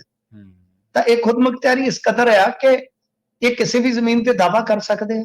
ਜੀ ਤੇ ਜੇ ਇਹ ਟ੍ਰਿਬਿਊਨਲ 'ਚ ਮਾਮਲਾ ਜਿੱਤ ਗਏ, ਤੁਸੀਂ ਨਾ ਹਾਈ ਕੋਰਟ ਜਾ ਸਕਦੇ ਹੋ ਨਾ ਸੁਪਰੀਮ ਕੋਰਟ ਜਾ ਸਕਦੇ। ਸੋ ਇਸ ਤਰ੍ਹਾਂ ਹੈ। ਤਾਂ ਗੱਲ ਇਹ ਆ ਕਿ ਬਈ ਸਾਨੂੰ ਇਹ ਚੀਜ਼ ਸਮਝਣੀ ਪਵੇਗੀ ਕਿ ਆਪੋਜੀਸ਼ਨ ਬਹੁਤ ਵੱਡੀ ਚੀਜ਼ ਹੁੰਦੀ ਹੈ। ਤਾਂ ਅੱਜ ਜਿਹੜੀ ਚਰਚਾ ਹੋਈ ਆ, ਚਰਚਾ ਦੇ ਵਿੱਚ ਇਹ ਜਿਹੜਾ ਬਿੱਲ ਲਿਆਂਦਾ ਇਹਨਾਂ ਨੇ, ਇਹਦਾ ਵਿਰੋਧ ਕੀਤਾ ਜਿਵੇਂ Congress, spa, NCP, AIMIM, TMC, CPIM, IUML, DMK, RCP ਵਗੈਰਾ। ਤਾਂ ਕਾਂਗਰਸ ਜਿਹੜੇ ਮੈਂਬਰ ਪਾਰਲੀਮੈਂਟ ਸੀਗੀ ਵੇਨੂ ਗੋਪਾਲ ਰਾਓ, ਇਹ ਸੀਗੇ ਉੱਥੇ ਮੌਜੂਦ। ਤਾਂ ਇਹਨਾਂ ਨੇ ਕਿਹਾ ਕਿ ਸਰਕਾਰ ਕਮਿਊਨਿਟੀਜ਼ ਦੇ ਵਿੱਚ ਵਿਵਾਦ ਪੈਦਾ ਕਰਨਾ ਚਾਹੁੰਦੀ ਹੈ। ਓਵੈਸੀ ਨੇ ਕਿਹਾ ਕਿ ਇਸ ਬਿੱਲ ਨੂੰ ਲਿਆ ਕੇ ਤੁਸੀਂ ਦੇਸ਼ ਨੂੰ ਤੋੜਨ ਦਾ ਨਹੀਂ ਬਲਕਿ ਵੰਡਣ ਦਾ ਕੰਮ ਕਰ। ਤਾਂ ਰਜ਼ੀਜ਼ੂ ਨੇ ਕਿਹਾ ਕਿ ਜੋ ਵਿਰੋਧੀ ਧਿਰ ਆ ਉਹ ਇਸ ਬਿੱਲ ਦੇ ਸਪੋਰਟ ਦੇ ਵਿੱਚ ਹੈ। ਕਈ ਮਤਲਬ ਕਿ ਵਿਰੋਧੀ ਧਿਰਾਂ ਜਾਨੀ ਹੈਗੀਆਂ, ਇਹ ਅੱਡ ਆਉਂਦੇ ਆ ਤੇ ਸਪੋਰਟ ਕਰਦੇ ਆ, ਲੇਕਿਨ ਪਾਰਟੀ ਦੇ ਕਾਰਨ ਨਹੀਂ ਬੋਲ ਸਕਦੇ। ਇਸ ਤੇ ਅਮਿਤ ਸ਼ਾਹ ਨੇ ਬੋਲਿਆ ਕਿ ਸੰਸਦਾਂ ਦਾ, ਯਾਨੀ ਜਿਹੜੇ ਸੰਸਦ ਮੈਂਬਰ ਆ ਉਹਨਾਂ ਦਾ ਨਾਮ ਨਹੀਂ ਦੱਸਣਾ, ਜਿਹਦੇ ਤੇ ਸਾਰੇ ਹੱਸ ਪਏ। ਮਤਲਬ ਠੀਕ ਕਹਿਣ ਹੈ। ਦਾ ਕੀ ਆ ਕਿ ਇਹਨਾਂ ਨੇ ਕਿਹਾ ਕਿ ਕੁਝ ਬੰਦੇ ਤੁਹਾਡੇ ਵਿੱਚੋਂ ਸਹਿਮਤ ਨੇ, ਉਹ ਆਉਂਦੇ ਆ ਤੇ ਵਿੱਚੋਂ ਸ਼ਾਹ ਸਾਹਿਬ ਉੱਠਦੇ, ਨਾਂ ਨਹੀਂ ਦੱਸਣਾ, ਨਾ ਨਾ ਨਾ ਨਾ, ਪਰਦਾ ਖੁੱਲ ਜੂ, ਇਹ ਤਾਂ ਖੁੱਲ ਜਾਏਗਾ ਸਾਰਾ। ਤਾਂ ਗੱਲ ਇਹ ਆ ਕਿ ਦੇਖੋ ਇਹੀ ਵੱਡੀ ਖਬਰ ਹੈ ਇਹਦੇ ਤੇ ਪ੍ਰਵੀਨ ਜੀ, ਆਪਾਂ ਇਹੋ ਹੀ ਗੱਲ ਕਹਿ ਸਕਦੇ ਆ ਕਿ ਇਹ ਆਪੋਜੀਸ਼ਨ ਦੀ ਇੱਕ ਵੱਡੀ ਪ੍ਰਾਪਤੀ ਹੈਗੀ ਆ, ਜਿਹਦੇ ਵਿੱਚ ਹੁਣ ਇਹਨਾਂ ਨੇ ਜੇਪੀਸੀ ਦੇ ਕੋਲ ਇਹ ਐਲਾਨ ਕਰਵਾ ਲਿਆ ਕਿ ਇਹ ਮਾਮਲਾ ਜਾਏਗਾ। ਦੇਖੋ ਰਿਫਾਰਮਸ ਦੇ ਵਿੱਚ ਕੋਈ ਅੜਚਨ ਨਹੀਂ ਹੋਣੀ ਚਾਹੀਦੀ, ਰਿਫਾਰਮਸ ਜ਼ਰੂਰਤ ਹੁੰਦੇ, ਕਿਉਂਕਿ ਵਕਫ ਦੇ ਵਿੱਚ ਜਿਵੇਂ ਤੁਸੀਂ ਦੇਖੋਗੇ ਵਕਫ ਬੋਰਡ ਦੇ ਵਿੱਚ ਔਰਤਾਂ ਦੀ ਹਿੱਸੇਦਾਰੀ ਨਹੀਂ ਹੁੰਦੀ, ਉਹਨਾਂ ਦੀ ਨੁਮਾਇੰਦਗੀ ਚ ਆਪਾਂ ਵਿਰੋਧ ਕਿਵੇਂ ਕਰਾਂਗੇ ਵੀ ਮੁਸਲਿਮ ਔਰਤਾਂ ਨੂੰ ਵੀ ਹਿੱਸੇਦਾਰੀ ਦਿੱਤੀ ਜਾਵੇ, ਠੀਕ ਹੈ ਨਾ। ਤੇ ਦੂਜੀ ਗੱਲ ਇਹ ਆ ਕਿ ਹੁਣ ਆਪਾਂ ਜੇ ਦੇਖੀਏ ਤਾਂ ਜਿਹੜੇ ਤਾਂ ਇਧਰੋਂ ਸਾਡੇ ਵਰਗੇ ਉਧਰ ਜ਼ਮੀਨਾਂ ਛੱਡ ਆਏ, ਉਹਨਾਂ ਦੀਆਂ ਜ਼ਮੀਨਾਂ ਉਹਨਾਂ ਨੂੰ ਮਿਲ ਗਈਆਂ, ਜਿਹੜੀਆਂ ਇੱਧਰ ਮੁਸਲਮਾਨ ਜ਼ਮੀਨਾਂ ਛੱਡ ਕੇ ਗਏ ਮਹਿੰਗੀਆਂ, ਉਹ ਕਿਸੇ ਹਿੰਦੂ ਜਾਂ ਸਿੱਖ ਨੂੰ ਥੋੜੀ ਮਿਲੀਆਂ, ਵਕਫ ਕੋਲ ਚਲੇ ਗਈਆਂ। ਅੱਜ ਦੀ ਤਰੀਕ ਚ ਮੋਟਾ ਜਿਹਾ ਲਾਓਗੇ ਤੁਸੀਂ ਅੰਦਾਜ਼ਾ 6 ਲੱਖ ਕਰੋੜ ਦੀਆਂ ਪ੍ਰਾਪਰਟੀਆਂ ਨੇ ਇਹਨਾਂ ਦੇ ਕੋਲ। ਜੀ ਜੀ। ਹੁਣ ਪਿੱਛੇ ਜੇ ਇਹਨਾਂ ਨੇ ਇੱਕ ਪਿੰਡ ਤੇ ਹੀ ਦਾਅਵਾ ਕਰ ਦਿੱਤਾ ਵਕਫ ਬੋਰਡ ਨੂੰ। ਸੋ ਕੁਝ ਸਮੱਸਿਆਵਾਂ ਹਨ, ਪਰ ਰਿਫਾਰਮਸ ਦੀ ਕੋਈ ਪ੍ਰੋਬਲਮ ਨਹੀਂ, ਪਰ ਜਦੋਂ ਤੁਸੀਂ ਕਿਸੇ ਫਿਰਕੂ ਐਂਗਲ ਤੋਂ ਸੋਚ ਕੇ ਕਿ ਇਹਨਾਂ ਕੋਲ ਖੁਦ ਮੁਖਤਿਆਰੀ ਨੂੰ ਖਤਮ ਕਰਨਾ ਜਾਂ ਇਹਨਾਂ ਦੇ ਕਾਨੂੰਨੀ ਸਿਕੰਜੇ ਨੂੰ ਕਮਜ਼ੋਰ ਕਰਨਾ, ਤਾਂ ਉਦੋਂ ਗੱਲ 'ਚ ਥੋੜਾ ਫਰਕ ਰਹਿ ਜਾਂਦਾ। ਸੋ ਇਸ ਕਰਕੇ ਤੁਸੀਂ ਕਮਿਊਨਲ ਕਿਉਂਕਿ ਸੋਚ ਰੱਖਦੇ ਹੋ, ਤੁਸੀਂ ਐਲਾਨੀਆ ਫਿਰਕੂ ਹੋ, ਤੁਹਾਡੇ ਰਿਫਾਰਮਸ ਵੀ ਸ਼ੱਕ ਪੈਦਾ ਕਰਦੇ ਨੇ, ਖਾਸ ਤੌਰ ਤੇ ਉਦੋਂ ਜਦੋਂ ਤੁਸੀਂ ਕਿਸਾਨਾਂ ਨੂੰ ਵੀ ਰਿਫਾਰਮਸ ਦੇ ਨਾਮ ਤੇ ਇੱਕ ਖੂਹ 'ਚ ਸੁੱਟਣ ਦਾ ਯਤਨ ਕਰ ਚੁੱਕੇ। ਸੋ ਇਸ ਵਾਸਤੇ ਇਹ ਕਾਫੀ ਰੌਲਾ ਪੈ ਗਿਆ ਤੇ ਮਾਮਲਾ ਇਹ ਆ ਹੁਣ ਜੇਪੀਸੀ ਕੋਲ ਜਾਊਗੀ ਇਹ ਫਾਈਲ। ਡੇਰਾ ਜਗਮਾਲ ਵਾਲੀ ਦੀ ਗੱਦੀ ਦਾ ਰੌਲਾ ਪੈ ਗਿਆ ਤੇ ਇੰਟਰਨੈਟ ਬੰਦ ਕਰਨਾ ਪਿਆ ਜੀ। ਹਾਂਜੀ ਦੇਖੋ ਪ੍ਰਵੀਨ ਜੀ, ਇਹ ਜਿਹੜਾ ਇਹ ਥੋੜਾ ਕਹਿ ਸਕਦੇ ਆ ਕਿ ਬਈ ਹੈਗਾ ਸੀਗਾ ਡਰ, ਤਾਂ ਕਿਤੇ ਨਾ ਕਿਤੇ ਤੁਹਾਨੂੰ ਪਤਾ ਹੀ ਆ ਜਦੋਂ ਹੁੰਦਾ ਤੇ ਡੇਰਿਆਂ ਦਾ ਜਦੋਂ ਰੌਲਾ ਹੋਵੇ, ਨੈਟਬੰਦੀ ਤੇ ਆਰਾਮ ਨਾਲ ਹੀ ਹੋ ਜਾਂਦੀ ਹੈ। ਨੋਟਬੰਦੀ ਮੋਦੀ ਸਾਹਿਬ ਕਰ ਦਿੰਦੇ ਆ, ਨੈਟਬੰਦੀ ਜਿਹੜੀ ਆ ਡੇਰੇ ਕਰਵਾ ਦਿੰਦੇ ਆ। ਇਹ ਜਗਮਾਲ ਵਾਲੀ ਡੇਰਾ ਨਾ ਜਿਹੜਾ, ਤੁਹਾਨੂੰ ਮੈਂ ਇੱਕ ਛੋਟਾ ਜਿਹਾ ਇਹਦਾ ਓਵਰਵਿਊ ਦੇ ਦੇਵਾਂ ਕਿ ਦੇਖੋ ਕੁਝ ਆਰਗੂਮੈਂਟ ਤੁਹਾਨੂੰ ਸਿੱਖ ਚਿੰਤਕਾਂ ਵੱਲੋਂ ਮਿਲਣਗੇ ਕਿ ਅਸਲ ਦੇ ਵਿੱਚ ਅੰਗਰੇਜ਼ਾਂ ਨੇ ਸਿੱਖਾਂ ਨੂੰ ਢਾਹ ਲਾਉਣ ਵਾਸਤੇ ਡੇਰਾਵਾਦ ਦਾ ਜਿਹੜਾ ਨਾ ਵਿਸਥਾਰ ਕਰਵਾਇਆ ਜੀ। ਉਹਦੇ 'ਚ ਵਿਸ਼ੇਸ਼ ਜ਼ਿਕਰ ਆਉਂਦਾ ਹੈ ਕਿ ਮਾਝੇ ਨੂੰ ਜਿਵੇਂ ਆਪਾਂ ਕਹਿ ਲਈਏ ਕਿ ਸਿੱਖੀ ਦਾ ਕੇਂਦਰ ਮੰਨਦੇ ਸੀ, ਉੱਥੇ ਸਭ ਤੋਂ ਵੱਡਾ ਰਾਧਾ ਸੁਆਮੀਆਂ ਦਾ ਡੇਰਾ ਸਟਾਰਟ ਕਰਵਾਇਆ ਗਿਆ। ਮੈਂ ਨਹੀਂ ਕਹਿੰਦਾ, ਬਹੁਤ ਸਾਰੀਆਂ ਲਿਖਤਾਂ 'ਚ ਤੁਹਾਨੂੰ ਸਿੱਖ ਲੇਖਕ, ਸਿੱਖ ਚਿੰਤਕ ਐਸਾ ਦਾਅਵਾ ਕਰਦੇ ਨਜ਼ਰ ਆਉਂਦੇ ਜੀ। ਇਹ ਤੁਸੀਂ ਫੇਸਬੁੱਕ ਤੇ ਵੀ ਕਈ ਵਾਰ ਦੇਖੀ ਹੋਏਗੀ। ਖੈਰ, ਰਾਧਾ ਸੁਆਮੀ ਜਿੱਦਾਂ ਸਾਵਨ ਸ਼ਾਹ, ਚਰਨ ਸਿੰਘ ਜੀ, ਤੇ ਉਦੋਂ ਇਹ ਜਿਹੜੇ ਸੀਗੇ ਨਾ ਸ਼ਾਹ ਮਸਤਾਨਾ, ਇਹ ਸ਼ਾਹ ਮਸਤਾਨਾ ਜਿਹੜੇ ਸੀਗੇ ਇਹ ਰਾਧਾ ਸੁਆਮੀਆਂ ਕੋਲ ਗਏ ਸੀ ਪਹਿਲਾਂ ਅਧਿਆਤਮ ਵਾਸਤੇ। ਹੁਣ ਇੱਥੇ ਦੋ ਥਿਊਰੀਆਂ ਨੇ, ਕੋਈ ਕਹਿੰਦਾ ਆ ਕਿ ਇਹ ਲੜ ਕੇ ਆਏ, ਇਹਨਾਂ ਨੇ ਆਪਦਾ ਅੱਡ ਡੇਰਾ ਚਲਾਇਆ। ਕੁਝ ਮੈਂ ਮਤਲਬ ਕਿ ਜਿਹੜੇ ਇੱਥੋਂ ਦੇ ਲਾਗੇ ਦੇ ਰਹਿਣ ਵਾਲੇ ਆ, ਬਹੁਤ ਸਾਡੇ ਕਹਿ ਲਓ ਕਿ ਪਿਓਾਂ ਦੇ ਉਮਰ ਦੇ, ਦਾਦੇ ਦੇ ਉਮਰ ਦੇ ਹੋ ਸਕਦੇ ਆ, ਉਹਨਾਂ ਤੋਂ ਜੇ ਸਿਆਣੇ ਨੂੰ ਗਿਆ ਤੋਂ ਪੁੱਛੀਏ ਤੇ ਉਹ ਕਹਿੰਦੇ ਕਿ ਨਹੀਂ, ਇਹਨਾਂ ਨੂੰ ਵੈਸੇ ਇੱਧਰ ਮਤਲਬ ਕਿ ਭੇਜਿਆ ਗਿਆ ਤੇ ਫਿਰ ਇੱਥੇ ਇਹ ਰਹਿ ਗਏ। ਜੀ ਜੀ। ਮਸਤਾਨਾ ਮਤਲਬ ਕਿ ਜਿਹੜਾ ਤੁਹਾਨੂੰ ਪਤਾ ਫਕਰ ਫਕੀਰ ਇਹੋ ਜਿਹਾ ਹੋਵੇ, ਬੇਪਰਵਾਹ, ਮੌਜ ਦੇ ਵਿੱਚ। ਸੋ ਉਹ ਹੰਸਰਾਜ ਵਾਲੀ ਸਿਆਸੀ ਮੌਜ ਨਹੀਂ, ਜਿਹੜਾ ਅਸਲ ਮੌਜ ਚ ਰਹੇਗਾ, ਉਹ ਨਾ ਪੈ ਗਿਆ ਸ਼ਾਹ ਮਸਤਾਨ ਬਲੋਚਿਸਤਾਨੀ। ਇਹਨਾਂ ਦਾ ਡੇਰਾ ਜਿਹੜਾ ਕਿ ਆਪਾਂ ਹੁਣ ਡੇਰਾ ਸੱਚਾ ਖੋਲ੍ਹ, ਠੀਕ ਹੈ ਨਾ ਸਰ। ਅਗਾਂਹ ਸੀ ਦੋ ਚੇਲੇ ਜਿਹੜੇ ਜਿਨ੍ਹਾਂ ਨੂੰ ਪ੍ਰਿਯ ਸ਼ਿਸ਼ਯ ਕਹਿ ਦਿੰਦੇ ਨਾ, ਉਹ ਆਪਾਂ ਅੰਗਰੇਜ਼ੀ ਉਹ ਹਿੰਦੀ ਦਾ ਸ਼ਬਦ, ਹਾਂਜੀ ਹਿੰਦੀ ਪੜ੍ਹ। ਤਾਂ ਜਿਵੇਂ ਪਿਆਰੇ ਚੇਲੇ ਸੀ ਦੋ, ਇੱਕ ਸੀ ਮੈਨੇਜਰ ਸਾਹਿਬ ਤੇ ਇੱਕ ਸੀ ਸ਼ਾਹ ਸਤਨਾਮ। ਠੀਕ ਹੈ ਜੀ, ਠੀਕ ਹੈ ਜੀ। ਸ਼ਾਹ ਸਤਨਾਮ ਦੇ ਚਲਾਣੇ ਤੋਂ ਬਾਅਦ ਜਿਹੜਾ ਰਾਧਾ ਸੁਆਮੀਆਂ ਦਾ ਤਤਕਾਲੀ ਮੁਖੀ ਸੀਗਾ, ਉਹਨੇ ਆ ਕੇ ਗੱਦੀ ਜਿਹੜੀ ਸੀ ਸ਼ਾਹ ਸਤਨਾਮ ਨੂੰ, ਜਲਾਲਿਆਣਾ ਪਿੰਡ ਸੀ ਇਹਨਾਂ। ਉਸ ਤੋਂ ਬਾਅਦ ਜਿਹੜੇ ਮੈਨੇਜਰ ਸਾਹਿਬ ਸੀ, ਮੈਨੇਜਰ ਸਾਹਿਬ ਆ ਗਿਆ ਹੈ ਇੱਧਰ ਜਗਮਾਲ ਵਾਲੀ। ਠੀਕ ਹੈ, ਠੀਕ ਹੈ। ਇੱਥੇ ਤਿੰਨ ਪਿੰਡਾਂ ਦੀ ਹੱਦ ਪੈਂਦੀ ਆ ਇੱਥੇ ਆ ਕੇ ਫਿਰ ਇਹਨਾਂ ਨੇ ਡੇਰੇ ਦਾ ਜਿਹੜਾ ਉਹ ਵਿਸਥਾਰ ਕੀਤਾ ਸੀ। ਉਹਤੇ ਬਾਅਦ ਜਿਹੜੇ ਮੈਨੇਜਰ ਸਾਹਿਬ ਤੇ ਇੱਕ ਸਪੁੱਤਰ ਸਨ, ਉਹਨਾਂ ਨੇ ਗੋਰੀ ਵਾਲਾ ਪਿੰਡ ਆ, ਇਹ ਹਰਿਆਣੇ ਵਾਲੇ ਜਾਣਦੇ ਹੋਣੇ ਆ, ਇਹ ਗੋਰੀ ਵਾਲਾ ਪਿੰਡ ਆ, ਉੱਥੇ ਜਾ ਕੇ ਡੇਰਾ ਬਣ ਗਿਆ। ਯਾਨੀ ਇਸ ਤਰ੍ਹਾਂ ਮਤਲਬ ਕਿ ਗਾਂ ਦੀ ਗਾਂ ਨਿਕਲ ਦੇਗਾ। ਅੱਛਾ ਚਲੋ ਮੈਨੇਜਰ ਸਾਹਿਬ ਇੱਧਰ ਆ ਗਏ, ਮੈਂ ਜਿਵੇਂ ਤੁਹਾਨੂੰ ਦੱਸਿਆ, ਤੇ ਜਗਮਾਲ ਵਾਲੀ ਡੇਰਾ ਬਣ ਗਿਆ। ਜਗਮਾਲ ਵਾਲੀ ਡੇਰੇ ਦੀ ਗੱਦੀ ਫਿਰ ਆਈ ਵਕੀਲ ਸਾਹਿਬ ਦੇ ਕੋਲ। ਵਕੀਲ ਸਾਹਿਬ ਬਹਾਦਰ ਚੰਦ ਸੀ ਉਹਨਾਂ ਦਾ ਨਾਮ, ਉਹ ਲਾਅ ਗ੍ਰੈਜੂਏਟ ਜੀ, ਲਾਅ ਗ੍ਰੈਜੂਏਟ ਸਨ, ਤੇ ਤਾਂ ਹੀ ਵਕੀਲ ਕਹਿੰਦੇ ਸੀ ਉਹਨਾਂ ਨੂੰ ਵਕੀਲ ਸਾਹਿਬ। ਉਹ ਚਟਾਲੇ ਪਿੰਡ ਦੇ ਆ ਪ੍ਰਵੀਨ ਜੀ, ਬਿਸ਼ਨੋਈ ਸਮਾਜ ਤੋਂ ਆਉਂਦੇ ਆ। ਠੀਕ ਹੈ। ਤਾਂ ਉਹ ਰਣਜੀਤ ਚਟਾਲੇ ਦੇ ਪਤਾ ਨਹੀਂ ਨਾਲ ਪੜ੍ਹਦੇ ਰਹੇ ਕਿ ਇਕੱਠੇ ਸਕੂਲ 'ਚ ਸੀਗੇ। ਜਿਹੜਾ ਰਣਜੀਤ ਚਟਾਲਾ ਇਹਨਾਂ ਦਾ ਭਰਾ ਹੋਵੇ, ਚਟਾਲਾ ਹੋਰਾਂ ਦਾ ਵੱਡਾ। ਸੋ ਉਹਨਾਂ ਦਾ ਰਸੂਖ ਵੀ ਅੱਛਾ ਸੀ, ਪੜ੍ਹੇ ਲਿਖੇ ਅੱਛੇ ਸੀ। ਇਹ ਗੱਦੀ ਫਿਰ ਉਹਨਾਂ ਕੋਲ ਆ ਗਈ। ਹੁਣ ਉਹਨਾਂ ਦਾ ਇੱਕ ਸੇਵਾਦਾਰ ਆ ਵਰਿੰਦਰ, ਉਹ ਕਹਿੰਦਾ ਵੀ ਮੈਨੂੰ ਗੱਦੀ ਇਹ ਦੇ ਗਏ। ਹੁਣ ਜਿਹੜੇ ਵਕੀਲ ਸਾਹਿਬ ਆ ਉਹ ਸਰੀਰ ਛੱਡ ਗਏ। ਵਰਿੰਦਰ ਕਹਿੰਦਾ ਕਿ ਗੱਦੀ ਮੈਨੂੰ ਲਿਖ ਗਏ, ਮੈਨੂੰ ਵਾਰਸ ਬਣਾ ਗਏ ਨੇ ਗੱਦੀ ਦਾ। ਦੂਜੇ ਪਾਸੇ ਡੇਰੇ ਦੀ ਜਿਹੜੀ ਪੈਰੋਕਾਰ ਸੰਗਤ ਆ, ਉਹ ਕਹਿੰਦੇ ਕਿ ਨਹੀਂ, ਇਹਨੇ 1.5-2 ਮਹੀਨੇ ਤੋਂ ਗੁੰਮਰਾਹ ਕਰੀ ਰੱਖਿਆ ਤੇ ਇਹ ਬਿਲਕੁਲ ਝੂਠ ਬੋਲਦਾ ਹੈ ਜੀ, ਬਿਲਕੁਲ ਮਤਲਬ ਕਿ ਇਸਨੇ ਧੋਖਾ ਕੀਤਾ। ਜਦ ਕਿ ਵਰਿੰਦਰ ਆਪਣਾ ਦਾਵਾ ਕਰ ਗਿਆ। ਉੱਥੇ ਪਹਿਲਾਂ ਤਾਂ ਗੋਲੀ ਵੀ ਚੱਲੀ ਸੀ। ਹੁਣ ਸ਼ਾਇਦ ਜੋ ਅੰਤਮ ਰਸਮਾਂ ਹੁੰਦੀਆਂ ਨੇ ਉਹ ਸਮਾਗਮ ਸੀ, ਤਦ ਕਰਕੇ ਇਹਨਾਂ ਨੇ ਉੱਥੇ ਇੰਟਰਨੈਟ ਵਗੈਰਾ ਜਿਹੜਾ ਉਹ ਬੰਦ ਕਰਵਾਇਆ ਸੀਗਾ।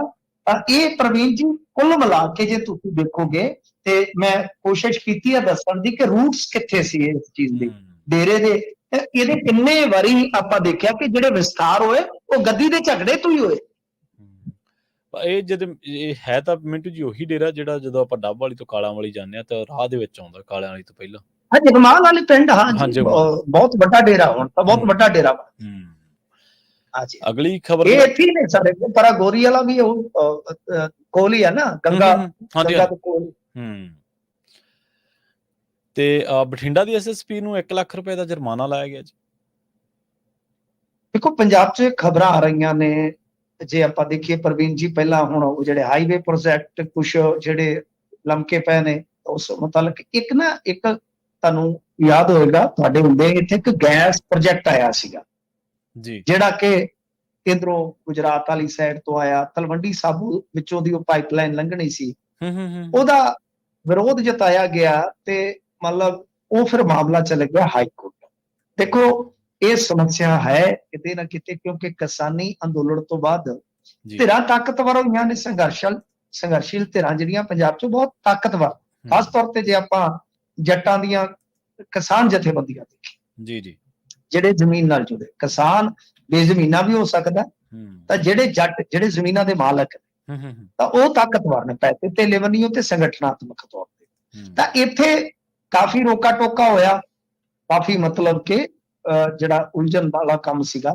ਪਰ ਜਦੋਂ ਪੰਜਾਬ ਐਂਡ ਹਰਿਆਣਾ ਹਾਈਕੋਰਟ 'ਚ ਮਾਮਲਾ ਗਿਆ ਤਾਂ ਉਹਦੇ 'ਚ ਫਿਰ ਹੁਣ ਐਸਐਸਪੀ ਆ, ਜੋ ਮਤਲਬ ਕਿ ਜ਼ਿਲ੍ਹੇ ਦੀ ਐਸਐਸਪੀ ਆ ਬੀਬੀ, ਤਾਂ ਉਹਦੇ ਵਾਸਤੇ ਇਹਨਾਂ ਨੇ ਕਿਹਾ ਕਿ ਦੇਖੋ ਤੁਸੀਂ ਜੋ ਕਰਨਾ ਸੀ ਕਰ ਨਹੀਂ ਸਕੇ, ਤੁਹਾਨੂੰ ਉੱਥੇ ਇਹ ਸਭ ਕੁਝ, ਕਿਉਂਕਿ ਜਦੋਂ ਆਰਡਰ ਹੋਇਆ ਸੀਗਾ ਅਦਾਲਤ ਦਾ, ਤੁਹਾਨੂੰ ਇਹ ਸਭ ਕੁਝ ਉੱਥੇ ਠੀਕ ਕਰਨਾ ਚਾਹੀਦਾ ਸੀ, ਤੁਸੀਂ ਡਿਊਟੀ ਨਹੀਂ ਨਿਭਾਈ। ਸੋ ਉਹਨਾਂ ਨੇ 1 ਲੱਖ ਰੁਪਏ ਦਾ ਜੁਰਮਾਨਾ ਪਾ ਦਿੱਤਾ ਤੇ ਨਾਲ ਚਿੰਤਾ ਪ੍ਰਗਟਾਈ ਆ ਕਿ ਭਾਈ ਠੀਕ ਹੈ, ਪ੍ਰੋਟੈਸਟ ਤੁਹਾਡਾ ਅਧਿਕਾਰ ਹੈ, ਪਰ ਜੇ ਇਸ ਤਰ੍ਹਾਂ ਪ੍ਰੋਜੈਕਟਾਂ ਤੇ ਤੁਸੀਂ ਇਹ ਸਭ ਕੁਝ ਕਰੋਗੇ ਜਿਹੜੇ ਨੈਸ਼ਨਲ ਪ੍ਰੋਜੈਕਟ ਨੇ, ਤਾਂ ਫਿਰ ਕੰਮ ਕਿਵੇਂ ਚੱਲੂ?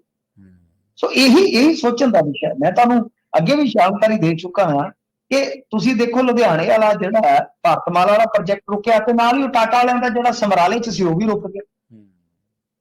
ਤਾਂ ਇਹ ਚੀਜ਼ਾਂ ਹੁੰਦੀਆਂ ਨਾ, ਸੈਟਬੈਕ ਆਹੀ ਆ ਇਹਨਾਂ ਚੀਜ਼ਾਂ ਦੀ। ਤਾਂ ਦੇਖਣਾ ਪਏਗਾ ਸਾਨੂੰ। ਠੀਕ ਹੈ, ਜ਼ਮੀਨ ਜਿਹੜੀ ਆ, ਜ਼ਮੀਨ ਤਾਂ ਬਈ ਬੇਸ਼ਕੀਮਤੀ ਆ, ਇਹਦੇ 'ਚ ਕੋਈ ਸ਼ੱਕ ਨਹੀਂ, ਪਰ ਤੁਸੀਂ ਹੁਣ ਇਹ ਆ ਕਿ ਤਜ਼ਾਰਤ ਤੋਂ ਬਿਨਾਂ, ਵਪਾਰ ਤੋਂ ਬਿਨਾਂ ਵੀ ਨਹੀਂ ਸਰਵਾਈਵ ਕਰ ਸਕਦੀ। ਇਹ ਵੀ ਆਪਾਂ ਦੇਖਦੇ ਪਏ। ਬੈਲੈਂਸ ਅਪਰੋਚ ਜਿਹੜੀ ਆ ਨਾ, ਬੈਲੈਂਸਡ ਅਪਰੋਚ ਹੈ, ਉਹ ਸਾਨੂੰ ਅਪਣਾਉਣ ਦੀ ਜ਼ਰੂਰਤ ਆ। ਤੇ ਮੇਰੇ ਖਿਆਲ ਦੇ ਨਾਲ ਮੁੱਖ ਮੰਤਰੀ ਨੂੰ ਖੁਦ ਕੋਈ ਕਮੇਟੀ ਬਣਾ ਕੇ ਕਿਸਾਨ ਧਿਰਾਂ ਨੂੰ ਵਿੱਚ ਬਿਠਾ ਕੇ ਇਹਨਾਂ ਚੀਜ਼ਾਂ ਤੇ, ਜੋ ਚਲੋ ਪ੍ਰੋਜੈਕਟ ਚੱਲਦੇ ਪਏ, ਘੱਟੋ ਘੱਟ ਐਟਲੀਸਟ ਇਹਨਾਂ ਤੇ ਜ਼ਰੂਰ ਚਰਚਾ ਕਰ ਲੈਣੀ ਚਾਹੀਦੀ ਜੀ। ਤੇ ਮਿੰਟੂ ਜੀ ਗੱਲ ਕਰੀਏ ਆਪਾਂ ਬਰਾੜ ਤੇ, ਕਹਿੰਦੇ ਵੱਡਾ ਐਕਸ਼ਨ ਹੋ ਗਿਆ, ਕਲੇਰ ਨੇ ਲੀਗਲ ਨੋਟਿਸ ਭੇਜਿਆ ਜੀ। ਦੇਖੋ ਇਹ ਇੱਕ ਇੰਟਰਵਿਊ ਦਿੱਤੀ ਸੀਗੀ ਬਰਾੜ ਸਾਹਿਬ ਨੇ, ਫਕਰਸਰ ਵਾਲੇ ਬਰਾੜ ਸਾਹਿਬ, ਕਿਸੇ ਟਾਈਮ ਸੁਖਬੀਰ ਸਿੰਘ ਬਾਦਲ ਦੇ ਲੰਗੋਟੀਆ ਯਾਰ ਹਮਸਾਏ। ਤਾਂ ਉਹ ਬਾਅਦ ਦੇ ਵਿੱਚ ਤੁਹਾਨੂੰ ਪਤਾ ਸੁਧਾਰਵਾਦੀ ਅਕਾਲੀ ਦਲ ਦੇ ਜਿਹੜੇ ਧੜੇ ਨੇ ਉਹਦੇ ਚ ਸ਼ਾਮਲ ਹੋ ਗਏ ਸਨ। ਮੋਹਰੀ ਬੁਲਾਰੇ ਨੇ ਸਰਜੀਤ ਸਿੰਘ ਜੀ ਬਰਾੜ। ਤਾਂ ਖੈਰ ਉਹਨਾਂ ਨੇ ਇੱਕ ਇੰਟਰਵਿਊ ਚ ਅਰਸ਼ਦੀਪ ਕਲੇਰ ਦਾ ਜ਼ਿਕਰ ਕੀਤਾ ਸੀਗਾ ਸਰ। ਅਰਸ਼ਦੀਪ ਕਲੇਰ ਹੈ ਜਿਹੜਾ ਤੁਹਾਨੂੰ ਪਤਾ ਬੜਾ ਤੇਜ਼ ਤਰਾਰ ਇਹਨਾਂ ਦਾ ਤਰਜਮਾਨ ਹੈਗਾ। ਡੇਰੇ ਵਾਲਾ ਨਹੀਂ ਸਰ, ਅਕਾਲੀ ਦਲ ਦਾ ਜਿਹੜਾ ਨੌਜਵਾਨ ਮੁੰਡਾ। ਠੀਕ ਹੈ ਜੀ ਜੀ। ਹਾਂ ਜੀ, ਉਹ ਤੇ ਪ੍ਰਦੀਪ ਕਲੇਰ ਹੈ ਨਾ, ਉਹਦਾ ਪ੍ਰਦੀਪ ਕਲੇਰ ਹੈ। ਹਾਂਜੀ ਹਾਂਜੀ, ਇਹ ਸੀਗਾ ਅਰਸ਼ਦੀਪ ਸਿੰਘ ਕਲੇਰ। ਤਾਂ ਅਰਸ਼ਦੀਪ ਸਿੰਘ ਕਲੇਰ ਨੇ ਇਹਨਾਂ ਨੂੰ ਨੋਟਿਸ ਭਿਜਵਾ ਦਿੱਤਾ, ਕਿਉਂਕਿ ਇਹ ਕਿਹਾ ਗਿਆ ਸੀਗਾ ਕਿ ਅਦਾਲਤ ਵਿੱਚ ਇਹਨਾਂ ਨੇ ਹਾਲਫੀਆ ਬਿਆਨ ਦਿੱਤਾ ਸੀ ਕਿ ਬੇਅਦਬੀ ਮਾਮਲੇ ਵਿੱਚ ਨਾਮਜ਼ਦ ਡੇਰਾ ਸਰਸਾ ਦੇ ਮੈਂਬਰ ਬੇਕਸੂਰ ਹਨ। ਤੇ ਨਾਲ ਇੱਕ ਜਿਹੜਾ YouTube ਚੈਨਲ ਹੈ ਤਾਂ ਉਹਨੂੰ ਵੀ ਭੇਜਿਆ ਗਿਆ, ਪਰ ਉਹਨਾਂ ਨਾਲ ਮੇਰੀ ਗੱਲ ਹੋਈ ਸੀ, ਕਹਿੰਦੇ ਬਈ ਸਾਡਾ ਤਾਂ ਮਾਮਲਾ ਸੈਟਵੈਟ ਹੋ ਗਿਆ। ਕਿਉਂਕਿ ਜਰਾ ਜੀ ਗੱਲ ਹੈ ਫਾਰਮੈਲਿਟੀ ਦੇ ਤੌਰ ਤੇ ਜਿਸ ਮੰਚ ਤੋਂ ਤੁਸੀਂ ਕੋਈ ਦਾਅਵਾ ਕਰੋਗੇ, ਗੱਲ ਕਰੋਗੇ ਤੇ ਉਹ ਤਾਂ ਹੋਏਗਾ ਨਾ। ਤਾਂ ਹੁਣ ਇਹ ਆ ਕਿ ਇਹ ਨੋਟਿਸ ਆ ਕਿ ਜਾਂ ਤਾਂ ਸਬੂਤ ਪੇਸ਼ ਕਰੋ ਜਾਂ ਵੀਡੀਓ ਹਾਈਡ ਕਰੋ। ਵੀਡੀਓ ਹਾਈਡ ਤਾਂ ਹੋ ਗਈ ਹੈ ਮੇਰੇ ਖਿਆਲ ਦੇ ਨਾਲ, ਹੁਣ ਸਬੂਤ ਜਾਂ ਤਾਂ ਪੇਸ਼ ਕਰਨੇ ਪੈਣਗੇ ਕਿ ਉਹ ਹਲਫਨਾਮਾ ਦਿੱਤਾ ਹੈ ਕਿ ਨਹੀਂ, ਤੇ ਜਾਂ ਫਿਰ ਤੁਹਾਨੂੰ ਪਤਾ ਅਗਲੀ ਕਾਰਵਾਈ ਜਿਹੜੀ ਅਰਸ਼ਦੀਪ ਕਲੇਰ ਖੁਦ ਵਕੀਲ ਨੇ, ਐਡਵੋਕੇਟ ਨੇ, ਉਹ ਗਾਂ ਕਾਨੂੰਨੀ ਲੜਾਈ ਤੇ ਗਾਂ ਜਿਹੜੀ ਵਿੱਢੀ ਜਾਂਦੀ ਹੈ। ਅੱਜ ਕੱਲ ਤੁਹਾਨੂੰ ਪਤਾ ਹੀ ਆ, ਵੈਸੇ ਤਾਂ ਇਹਨਾਂ ਗੱਲਾਂ ਦੇ ਜਵਾਬ ਮੰਗੇ ਜਾ ਸਕਦੇ ਆ ਕਿ ਸਬੂਤ ਦਿਓ, ਰਾਜਨੀਤਿਕ ਚਿਹਰੇ ਹੋ, ਤਾਂ ਮੇਰੇ ਖਿਆਲ ਦੇ ਨਾਲ ਇਹ ਚੀਜ਼ਾਂ ਹੁਣ ਰਾਜਨੀਤੀ 'ਚ ਨਹੀਂ ਚੱਲਦੀਆਂ। ਜਿੱਥੇ ਜ਼ੋਰ ਲੱਗਦਾ ਅਗਲਾ ਜਾਂ ਤਾਂ ਡੈਫਾਮੇਸ਼ਨ ਦਾ ਜਾਂ ਕੋਈ ਇਸ ਤਰ੍ਹਾਂ ਦੀ ਹੋਰ FIR ਜੇ ਹੁੰਦੀ ਹੈ ਤਾਂ ਘਟਾ ਦਿੰਦਾ, ਬਾਕੀ ਦਾ ਤੁਰਿਆ ਫਿਰ। ਜੀ ਬਿਲਕੁਲ।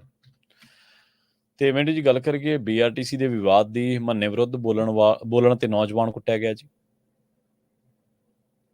ਹਾਂਜੀ, ਇਹ ਨਾ ਜਿਹੜਾ ਇਹ BRTC ਦਾ ਮਸਲਾ ਹੈ, ਇਹ ਆਪਾਂ ਜੇ ਦੇਖੀਏ ਤੇ ਅੰਮ੍ਰਿਤਸਰ ਦਾ ਹੈ ਜੀ। ਇੱਥੇ ਬੱਸਾਂ ਚਲਾਈਆਂ ਗਈਆਂ ਸਨ, 550 ਕਰੋੜ ਦਾ ਪ੍ਰੋਜੈਕਟ ਦਿੱਤਾ ਸੀਗਾ ਮਨਮੋਹਨ ਸਿੰਘ ਜੀ ਨੇ, ਤੇ ਬੜਾ ਸ਼ਾਨਦਾਰ ਪ੍ਰੋਜੈਕਟ ਸੀ। 40-45 ਹਜ਼ਾਰ ਲੋਕਾਂ ਨੂੰ ਸੇਵਾ ਜਿਹੜੀ ਮਿਲਦੀ ਸੀਗੀ ਇਹਦੀ। ਪਰ ਬਾਅਦ ਦੇ ਵਿੱਚ ਕੀ ਹੋਇਆ ਕਿ ਉਹ ਕੰਪਨੀ ਭੱਜ ਭਜਾ ਗਈ, ਘਾਟੇ ਦਾ ਸੌਦਾ ਹੋ ਗਿਆ। 93 ਬੱਸਾਂ ਚੋਂ 60 ਬੱਸਾਂ ਜਿਹੜੀਆਂ ਉਹ ਠੀਕ ਠਾਕ ਜੀਆਂ ਹੈਗੀਆਂ ਖਲੋਤੀਆਂ ਉੱਥੇ ਵੇਰ ਕੇ ਡਿਪੂ 'ਚ, ਬਾਕੀ ਤੇ ਕਹਿੰਦੇ ਆ ਕਿ ਚੱਲਣ ਫਿਰਨ ਦੇ ਕਾਬਲ ਵੀ ਨਹੀਂ ਰਹੀਆਂ। ਲੋਕ ਉੱਥੇ ਸੁਥਣਾ, ਕੱਛੇ, ਬਨੈਣਾ ਉਹ ਸਕਾ ਰਹੇ ਨੇ ਤਣੀਆਂ ਬੰਨ ਕੇ ਬੱਸਾਂ 'ਚ। ਯਾਨੀ ਏਡਾ ਤਗੜਾ ਪ੍ਰੋਜੈਕਟ ਜਿਹੜਾ ਸੀਗਾ ਉਹ ਬੇਕਾਰ ਚਲ ਗਿਆ। ਤੇ ਮੰਨਾ ਕਿਤੇ ਕੱਲ ਗਿਆ ਸੀ, ਇਸਨੇ ਮੁੱਦਾ ਚੁੱਕਿਆ। ਵੈਸੇ ਇਹ ਬਹੁਤ ਲੰਮੇ ਸਮੇਂ ਤੋਂ ਬੱਸਾਂ ਖਲੋਤੀਆਂ ਨੇ। ਤੋ ਅੱਜ ਕਮਿਸ਼ਨਰ ਨੂੰ ਮਿਲਣ ਗਿਆ ਸੀ, ਕਿਉਂਕਿ ਬੇਰੁਜ਼ਗਾਰ ਹੋਣਗੇ ਨਾ, ਸਾਰਾ ਜੀ ਗੱਲ ਹੈ, ਜਿਹੜੇ ਉੱਥੇ ਕੰਮ ਕਰਦੇ ਸੀਗੇ। ਜੇ ਬੱਸਾਂ ਖਲੋਤੀਆਂ ਤਾਂ ਮੰਨ ਲਓ 100 ਬੱਸ ਹੈ, 100 ਬੱਸ ਤੇ 200 ਤਾਂ ਡਰਾਈਵਰ ਕੰਡਕਟਰ ਹੀ ਹੋ ਗਿਆ। ਕੋਈ ਚੈੱਕਰ ਹੈ ਜਾਂ ਹੋਰ ਕੋਈ ਕੰਮ ਕਰਦਾ ਹੈ ਤਾਂ ਤੁਸੀਂ ਲਾ ਲਓ ਕੋਈ 250 400 ਕੋਈ ਜਿੰਨਾ ਵੀ ਬੰਦਾ ਹੋਏਗਾ ਨਾ, ਬਿਲਕੁਲ ਉਹ ਸਾਰੇ ਜਿਹੜੇ ਸੀਗੇ ਉਹ ਇੱਕ ਐਸੋਸੀਏਸ਼ਨ ਬਣਾਈ ਬੈਠੇ ਆ। ਤੇ ਉਹ ਗਏ ਸਨ ਕਮਿਸ਼ਨਰ ਦੇ ਉੱਤੇ, ਤੇ ਉੱਥੇ ਕਿਸੇ ਨੌਜਵਾਨ ਨੇ ਕਹਿ ਦਿੱਤਾ ਕਿ ਬਈ ਇਹ ਮੰਨਾ ਪਹਿਲਾਂ ਕਿਉਂ ਨਹੀਂ ਬੋਲਿਆ, 1.5 ਸਾਲ ਹੋ ਗਿਆ ਬੱਸਾਂ ਕਬਾੜ ਹੋਣ ਡਈਆਂ। ਗੱਲ ਉਹਦੀ ਸਹੀ ਹੈ ਵੀ ਜਦੋਂ ਪ੍ਰੋਜੈਕਟ ਬੰਦ ਹੁੰਦੇ ਸਾਨੂੰ ਉਦੋਂ ਹੀ ਹਾਲ ਦਵਾਈ ਕਰਨੀ ਚਾਹੀਦੀ। ਉੱਥੇ ਦੂਜੇ ਜਿਹੜੇ ਸੀ ਉਹਨਾਂ ਨੇ ਉਹਨੂੰ ਕੁੱਟ ਕੱਤਿਆ। ਆਹੀ ਤਾਂ ਸਾਡੇ ਚ ਰੌਲਾ ਨਾ, ਪੰਜਾਬੀਆਂ ਤਾਂ ਸੁਣਦੇ ਨਹੀਂ ਆਪਾਂ ਕਿਸੇ ਨਾ ਨਾ ਨਾ, ਗੱਲ ਥੋੜੀ ਅਸੀਂ ਸੁਣਨੀ, ਗੱਲ ਜਾਂ ਤਾਂ ਅਸੀਂ ਸੁਣਾਉਣੀ ਆ, ਹਾਂਜੀ, ਤੇ ਜੇ ਗੱਲ ਦਾ ਜਵਾਬ ਨਹੀਂ ਹੈਗਾ ਫਿਰ ਜੁੱਤੀ ਲਾਉਣੀ ਆ। ਦੋ ਹੀ ਗੱਲਾਂ ਬਿਲਕੁਲ। ਉਹ ਇਹ ਆ ਕਿ ਜੇ ਉਹਨੇ ਸਵਾਲ ਕਰ ਲਏ, ਜੇ ਮੰਨੇ ਨੇ ਸਵਾਲ ਕਰਨ ਦਾ ਠੇਕਾ ਲਿਆ ਕਿ ਸਾਰੇ ਲੀਡਰਾਂ ਨੂੰ ਉਹਨੇ ਜਵਾਬ ਲੈਣੇ ਆ, ਤੇ ਜੇ ਮੰਨੇ ਨੂੰ ਕਿਸੇ ਨੇ ਕਹਿ ਦਿੱਤਾ ਕਿ ਬਾਈ 1.5 ਸਾਲ ਤੋਂ ਬੱਸਾਂ ਖਲੋਤੀਆਂ, ਮੰਨਾ ਐਡਾ ਤਗੜਾ ਸਪੀਕਰ ਹੈ, ਬੁਲਾਰਾ ਹੈ, ਪਾਪੇ ਤੇ ਕੱਲ ਦਾ ਜਵਾਬ ਤੇ ਕੁੱਟਣ ਕਟਾਉਣ ਦਾ। ਤੁਸੀਂ ਆਪਣੀਆਂ ਫਿਰ ਉਹੀ ਗੱਲਾਂ ਨੇ ਕਿ ਆਪਣੀਆਂ ਮੰਗਾਂ ਨੂੰ ਜਾਂ ਕਹਿ ਲਓ ਆਪਣੀ ਜੋ ਤੁਹਾਡੀ ਕਹਿ ਲਓ ਦਰਦ ਹੋ ਰਹੀ ਹੈ ਉਹਨੂੰ ਤੁਸੀਂ ਆਪ ਹੀ ਖੋਰਾ ਲਾ ਦਿੰਦੇ। ਸੋ ਕੁੱਲ ਮਿਲਾ ਕੇ ਇਹ ਮਾਮਲਾ ਪ੍ਰੋਜੈਕਟ ਨਾਲ ਜੁੜਿਆ। ਇਹ ਸਾਰੇ ਦੇਸ਼ ਦਾ ਹੀ ਹਾਲ ਮਿੰਟੂ ਜੀ ਹੋ ਗਿਆ। ਵੇਖ ਲਓ ਲੋਕ ਸਭਾ ਦੇ ਵਿੱਚ ਜਾਂ ਰਾਜ ਸਭਾ ਦੇ ਵਿੱਚ ਮੋਦੀ ਸਾਹਿਬ ਨੂੰ ਕੋਈ ਸਵਾਲ ਕਰ ਲੇ ਤਾਂ ਉਹ ਕਹਿੰਦੇ ਰਹੇ ਪਿਛਲੇ 10 ਸਾਲ ਚਲੋ ਐਤੀ ਤਾਂ ਤੁਸੀਂ ਦੱਸਿਆ ਹੀ ਹੈ 20 ਸਾਲ ਤੋਂ 20 ਸਾਲਾਂ ਬਾਅਦ ਕੋਈ ਆਪੋਜੀਸ਼ਨ ਮਿਲੀ ਹੈ ਦੇਸ਼ ਨੂੰ। ਉਹ ਕਹਿੰਦੇ ਸੀ ਦੇਸ਼ ਦਾ ਅਪਮਾਨ ਹੋ ਗਿਆ, ਇਹ ਮੋਦੀ ਦਾ ਅਪਮਾਨ ਹੋ ਗਿਆ, ਦੇਸ਼ ਦਾ ਅਪਮਾਨ ਕਰਤਾ, ਏਡੇ ਵੱਡੇ ਦੇਸ਼ ਦੇ ਮਾਲਕ ਨੂੰ ਮੋਦੀ ਨੂੰ ਇਹਨਾਂ ਨੇ ਐ ਕੀਤਾ। ਉਹ ਤੇ ਬਾਇਓਲੋਜੀਕਲ ਮੰਨਦੇ ਨਹੀਂ ਨਾ ਆਪਦੇ। ਹਾਂਜੀ ਹਾਂ ਬਿਲਕੁਲ, ਉਹ ਤੇ ਅਵਤਾਰ ਮੰਨਦੇ ਆ, ਤੇ ਜਿਹੜੇ ਖੁਦ ਨੂੰ ਅਵਤਾਰ ਐਲਾਨ ਚੁੱਕੇ ਆ ਤੇ ਜਿਹੜੇ ਉਹਨਾਂ ਦੇ ਭਗਤ ਫਿਰ ਉਹ ਕੀ ਹੋਏ। ਹਾਂ ਬਿਲਕੁਲ, ਉਹ ਤਾਂ ਇੱਕ ਤਰ੍ਹਾਂ ਨਾਲ ਨੌਨ ਬਾਇਓਲੋਜੀਕਲ ਯਾਨੀ ਇੱਕ ਅਵਤਾਰ ਦੇ ਭਗਤ ਹੋਏ ਨਾ, ਅਵਤਾਰ ਦੇ ਭਗਤ ਹੋਏ। ਉਹਨਾਂ ਤੇ ਤਾਂ ਖੁਦ ਤੇ ਕਿੰਤੂ ਕਰਨਾ ਮੇਰੇ ਖਿਆਲ ਦੇ ਨਾਲ ਉਹ ਕੋਈ ਕੋਲ ਸਹੀ ਸਾਡੇ ਬਿਲ ਹੋਵੇ ਤੇ ਉਹ ਸਾਡੇ ਸਿਰ 'ਚ ਕੁਝ ਮਾਰ ਸਕਦਾ ਹੂੰ। ਇਸੇ ਤਰ੍ਹਾਂ ਤੇ ਬਾਈ ਤੁਸੀਂ ਤੁਹਾਨੂੰ ਵੀ ਉਹਨਾਂ ਤੇ ਵੀ ਗੱਲ ਕਰਨ ਦਾ ਹੱਕ ਨਹੀਂ ਹੈਗਾ। ਹੂੰ।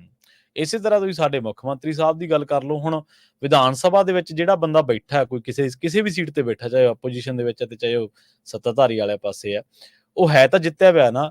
ਇਹ ਉੱਥੇ ਇਹਨਾਂ ਦਾ ਡਾਇਲੋਗ ਹੀ ਇੱਕ ਪੱਕਾ ਜਿਹਾ ਮਾਨ ਸਾਹਿਬ ਦਾ, ਇਹ ਕਹਿੰਦੇ ਲੈ ਤੁਹਾਨੂੰ ਤਾਂ ਲੋਕਾਂ ਨੇ ਹਰਾ ਕੇ ਭੇਜਤਾ, ਤੁਹਾਨੂੰ ਜੇ ਭੇਜਿਆ ਹੁੰਦਾ ਹਰਾ ਕੇ ਤਾਂ ਉਹ ਵਿਧਾਨ ਸਭਾ 'ਚ ਥੋੜ੍ਹਾ ਬਹਿੰਦੇ, ਇਹ ਸਮਝੋ ਬਾਹਰ ਹੈ, ਜਦੋਂ ਕੋਈ ਬੋਲਦਾ ਤੇ ਉਦੋਂ ਦੂਜੇ ਪਾਸੇ ਹੋ ਜਾਂਦੇ।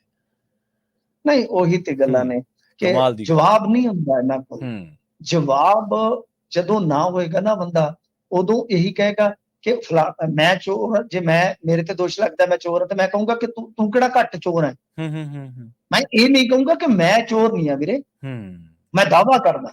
ਜੀ, ਇਹ ਰਾਜਨੀਤੀ 'ਚ ਇਹ ਗੱਲ ਨਹੀਂ ਹੈਗੀ। ਰਾਜਨੀਤੀ 'ਚ ਬਸ ਇਹੋ ਕੁਛ ਆ ਕਿ ਇਹਨਾਂ ਨੇ ਵੀ ਇਹ ਕੀਤਾ ਸੀ, ਇਹਨਾਂ ਨੇ ਆਹ ਕੀਤਾ, ਇਹਨਾਂ ਨੇ ਆਹ ਕੀਤਾ, ਅਗਲੇ ਦੇ ਪਾਪ ਗਿਣਾ ਦੇਣੇ ਆ। ਜੀ। ਪਰ ਆਪ ਜੋ ਪਾਪ ਦੀ ਜਗ੍ਹਾ ਭਾਵੇਂ ਜ਼ੁਲਮ ਚੱਲ ਰਿਹਾ ਹੋਵੇ ਆਪਦੇ ਹੱਥੋਂ, ਹੂੰ, ਹੂੰ, ਉਸ ਨੂੰ ਇਹ ਕਹਿ ਦੇਣਾ ਕਿ ਮੈਂ ਤਾਂ ਲੋਕ ਕਲਿਆਣ ਕਰ, ਇਹੀ ਰਾਜਨੀਤੀ। ਇਹੀ ਰਾਜਨੀਤੀ ਹੈ, ਬਿਲਕੁਲ। ਐਸਟੀਐਫ ਦੀ ਟੀਮ ਨੇ ਪੰਜਾਬ ਹਰਿਆਣਾ 'ਚ ਛਾਪੇਮਾਰੀ ਕੀਤੀ ਹੈ ਜੀ। ਦੇਖੋ ਇੱਕ ਡਰੱਗ ਇੰਸਪੈਕਟਰ ਦੇ ਖਾਤੇ ਫਰੀਜ਼ ਕੀਤੇ ਨੇ ਅੱਜ ਇਹਨਾਂ ਨੇ। ਜੀ। ਗੱਲਾਂ ਸੁਣ ਕੇ ਕਈ ਵਾਰ ਬਈ ਦਿਲ ਨੂੰ ਕੁਛ ਹੁੰਦਾ ਕਿ ਕਮਾਲ ਹੋ ਗਈ ਆ। ਖੈਰ ਇਹ ਜਿਹੜੀ ਐਸਟੀਐਫ ਦੀ ਛਾਪੇਮਾਰੀ ਹੋਈ ਆ, ਇਹ 13 ਜਗ੍ਹਾ ਤੇ ਹੋਈ ਆ। 24 ਬੈਂਕ ਖਾਤਿਆਂ ਦੇ ਵਿੱਚੋਂ ਦੱਸਦੇ ਆ ਕਿ 6.5 ਕਰੋੜ ਰੁਪਈਆ ਵੀ ਬਰਾਮਦ ਹੋਇਆ ਪ੍ਰਵੀਨ ਜੀ। ਤਾਂ ਇਹ ਜਿਹੜਾ ਡਰੱਗ ਇੰਸਪੈਕਟਰ ਆ ਸ਼ੀਸ਼ਨ, ਇਹਦਾ ਕਾਫੀ ਦੱਸਦੇ ਚਰਚਾ, ਤੇ ਹੁਣ ਇਹਦਾ ਕਹਿ ਲਓ ਵੀ ਭੋਗਾ ਚਿੱਤ ਇਹਨਾਂ ਨੇ ਕਰ ਦੇਣਾ ਹੈ। ਸੋ ਇਹ ਆਪਣੇ ਆਪ ਦੇ ਵਿੱਚ ਬੜੇ ਮਸਲੇ ਜਿਹੜੇ ਗੁੰਝਲਦਾਰ ਹੋ ਜਾਂਦੇ ਆ ਕਿ ਜਿਹੜਾ ਵੀ ਕੋਈ ਇਦਾਂ ਦਾ ਫੜਿਆ ਜਾਂਦਾ ਉਹਦੇ ਘਰੋਂ ਜਾਂ ਤਾਂ ਫੋਰਨ ਕਰੰਸੀ ਮਿਲਦੀ ਆ, ਠੀਕ ਹੈ ਜੀ, ਜਾਂ ਪ੍ਰਾਪਰਟੀ ਬੜੀ ਮਿਲਦੀ ਆ, ਜਾਂ ਕਹਿ ਲਓ ਕਿ ਬਈ ਕਰੋੜਾਂ ਰੁਪਈਆ। ਹੁਣ ਤੁਸੀਂ ਦੇਖੋ ਇੰਸਪੈਕਟਰ ਦੇ 24 ਖਾਤੇ ਖੁਲਾਉਣੇ ਹੀ ਆਪਣੇ ਆਪ ਦੇ ਵਿੱਚ ਬਹੁਤ ਵੱਡੀ ਗੱਲ ਹੈ ਨਾ ਸਰ। ਸਹੀ ਗੱਲ ਹੈ, ਬਿਲਕੁਲ। ਇਹ ਫਾਜ਼ਿਲਕਾ ਦੇ ਵਿੱਚ ਇਹ ਲੱਗਾ ਸੀਗਾ। ਇਹਦੇ ਤਾਂ ਦੱਸਦੇ ਆ ਕਿ ਤੰਦ ਜਿਹੜੇ ਆ ਜੇਲ੍ਹ ਦੇ ਵਿੱਚ ਬੈਠੇ ਜਿਹੜੇ ਸੀਗੇ ਨਾ ਜੀ, ਉਹ ਕੁਝ ਮਤਲਬ ਕਿ ਤਸਕਰ ਉਹਨਾਂ ਦੇ ਨਾਲ ਵੀ ਜੁੜਦੇ ਸੀਗੇ। ਤੋ ਇਸ ਕਰਕੇ ਇਹ ਬਿਨਾਂ ਕੋਈ ਪਰਮਿਸ਼ਨ ਲਏ ਦੱਸਦੇ ਕਿ ਵਿਦੇਸ਼ ਚਲਾ ਜਾਂਦਾ ਸੀ ਜੋੜੇ ਮਾਜਰਾ। ਤਾਂ ਹੁਣ ਇਹ ਗ੍ਰਿਫਤਾਰ ਕਰ ਲਿਆ ਗਿਆ। ਛਾਪੇਮਾਰੀ ਵੀ ਵੱਖ-ਵੱਖ ਸਥਾਨਾਂ ਤੇ ਕੀਤੀ ਗਈ ਹੈ। ਮਤਲਬ ਕਿ ਜੇ ਡਰੱਗ ਇੰਸਪੈਕਟਰ ਸਭ ਕੁਝ ਕਰ ਰਿਹਾ, ਇਹ ਕੋਈ ਇਕਲੌਤਾ ਡਰੱਗ ਇੰਸਪੈਕਟਰ ਨਹੀਂ ਹੋਏਗਾ। ਮੈਂ ਸਾਰਿਆਂ ਨੂੰ ਨਹੀਂ ਕਹਿ ਰਿਹਾ, ਪਰ ਬਹੁਤ ਥਾਵਾਂ ਤੇ ਅੱਛਾ ਚੰਨੀ ਵਾਂਗੂ ਕੰਮ ਸਾਰਿਆਂ ਦਾ ਭੇਤ ਹੈ ਮੈਨੂੰ ਤਕਰੀਬਨ ਪੰਜਾਬ 'ਚ ਰਹਿੰਦਿਆਂ ਦਾ। ਮੈਂ ਇਸ ਲਾਈਨ ਨੂੰ ਵੀ ਚੰਗੀ ਤਰ੍ਹਾਂ ਜਾਣਦਾ। ਤਾਂ ਇੱਥੇ ਕੀ ਆ ਕਿ ਇੱਕ ਆਰਗੇਨਾਈਜ਼ਡ ਨੈਕਸਸ ਹੈ ਜੀ, ਇੱਕ ਡਰੱਗ ਇੰਸਪੈਕਟਰ, ਕਿਉਂਕਿ ਡਰੱਗ ਇੰਸਪੈਕਟਰ ਗਿਣਤੀ ਦੇ ਆ, ਮੈਡੀਕਲ ਬਹੁਤ ਨੇ, ਉਹ ਇੰਸਪੈਕਸ਼ਨ ਇੰਨੀ ਕਰ ਹੀ ਨਹੀਂ ਸਕਦੇ, ਜਾਂ ਕਹਿ ਲਓ ਕਿ ਪਾਸਿੰਗ ਤੇ ਉਹ ਆਪ ਜਾ ਹੀ ਨਹੀਂ ਸਕਦੇ। ਉਹਨਾਂ ਨੇ ਗਾਂ ਸ਼ਹਿਰਾਂ 'ਚ ਦਲਾਲ ਰੱਖੇ। ਦਲਾਲ ਆਪੇ ਉਹਨਾਂ ਦਲਾਲਾਂ ਕੋਲ ਕੋਈ ਵੀ ਜਾਂਦਾ, ਤੁਸੀਂ ਮੈਡੀਕਲ ਖੋਲਣਾ ਕਿ ਹਾਂ ਬਾਈ ਜੀ ਮੈਂ ਆਹ ਕਰਨਾ, ਆਹ ਬਾਈ ਸੈਕਿੰਡ, ਮਤਲਬ ਕਿ ਉਹ ਪੈਸਾ ਵੀ ਸਿੱਧਾ ਨਹੀਂ ਜਾਂਦਾ। ਸੋ ਇਹ ਸਾਰਾ ਕੁਛ ਆ। ਇਹ ਹੁਣ ਕਿੰਨੇ ਜ਼ਿਲ੍ਹਿਆਂ 'ਚ ਪੁਲਿਸ ਦਾ ਕੰਮ ਹੈ ਲੱਭਣ ਦਾ, ਮੈਂ ਤੁਹਾਨੂੰ ਦੱਸ ਦਿੱਤਾ ਕਿ ਇਸ ਤਰ੍ਹਾਂ ਚੱਲਦਾ, ਆਰਗੇਨਾਈਜ਼ਡ ਤਰੀਕੇ ਨਾਲ ਚੱਲਦਾ। ਇਹਨਾਂ ਦੇ ਦਲਾਲ ਨੇਗਾ ਕੁਛ, ਲੈ ਲਓ ਇਸੇ ਲਾਈਨ ਦੇ ਵਿੱਚ। ਮੈਂ ਸਾਰੇ ਨਹੀਂ ਕਹਿੰਦੇ ਵੀ ਕਹਿੰਦਾ ਵੀ ਸਾਰੇ ਕੈਮਿਸਟ ਸ਼ਾਪ ਵਾਲੇ ਮਾੜੇ, ਜਾਂ ਉਹ ਤਾਂ ਮਾਰੀ ਦੇ ਵੰਗਾਰਾਂ ਚੱਲਦੇ। ਸੋ ਇਹ ਆਰਗੇਨਾਈਜ਼ਡ ਤਰੀਕੇ ਨਾਲ ਕੰਮ ਚੱਲਦਾ ਤੇ ਜਿਹਦੀ ਪ੍ਰਤੱਖ ਮਿਸਾਲ ਹੁਣ ਆਨ ਦਾ ਰਿਕਾਰਡ ਆ ਜੀ। ਜੀ। ਮਿੰਟੂ ਜੀ, ਇਹਨਾਂ ਖਾਸ ਖਬਰਾਂ ਤੇ ਖਾਸ ਜਾਣਕਾਰੀਆਂ ਦੇ ਲਈ ਤੁਹਾਡਾ ਬਹੁਤ-ਬਹੁਤ ਧੰਨਵਾਦ ਜੀ। ਸ਼ੁਕਰੀਆ ਸਰ ਜੀ। ਪ੍ਰੋਗਰਾਮ ਖਬਰ ਤੇ ਨਜ਼ਰ ਦੇ ਪਹਿਲੇ ਹਿੱਸੇ ਦੇ ਵਿੱਚ ਆਪਣੇ ਨਾਲ ਜੁੜੇ ਸਨ ਮਿੰਟੂ ਗੁਰਸਰੀਆ ਜੀ, ਜਿਨ੍ਹਾਂ ਦੇ ਨਾਲ ਆਪਾਂ ਕਈ ਅਹਿਮ ਖਬਰਾਂ ਨੂੰ ਲੈ ਕੇ ਚਰਚਾ ਕੀਤੀ ਹੈ।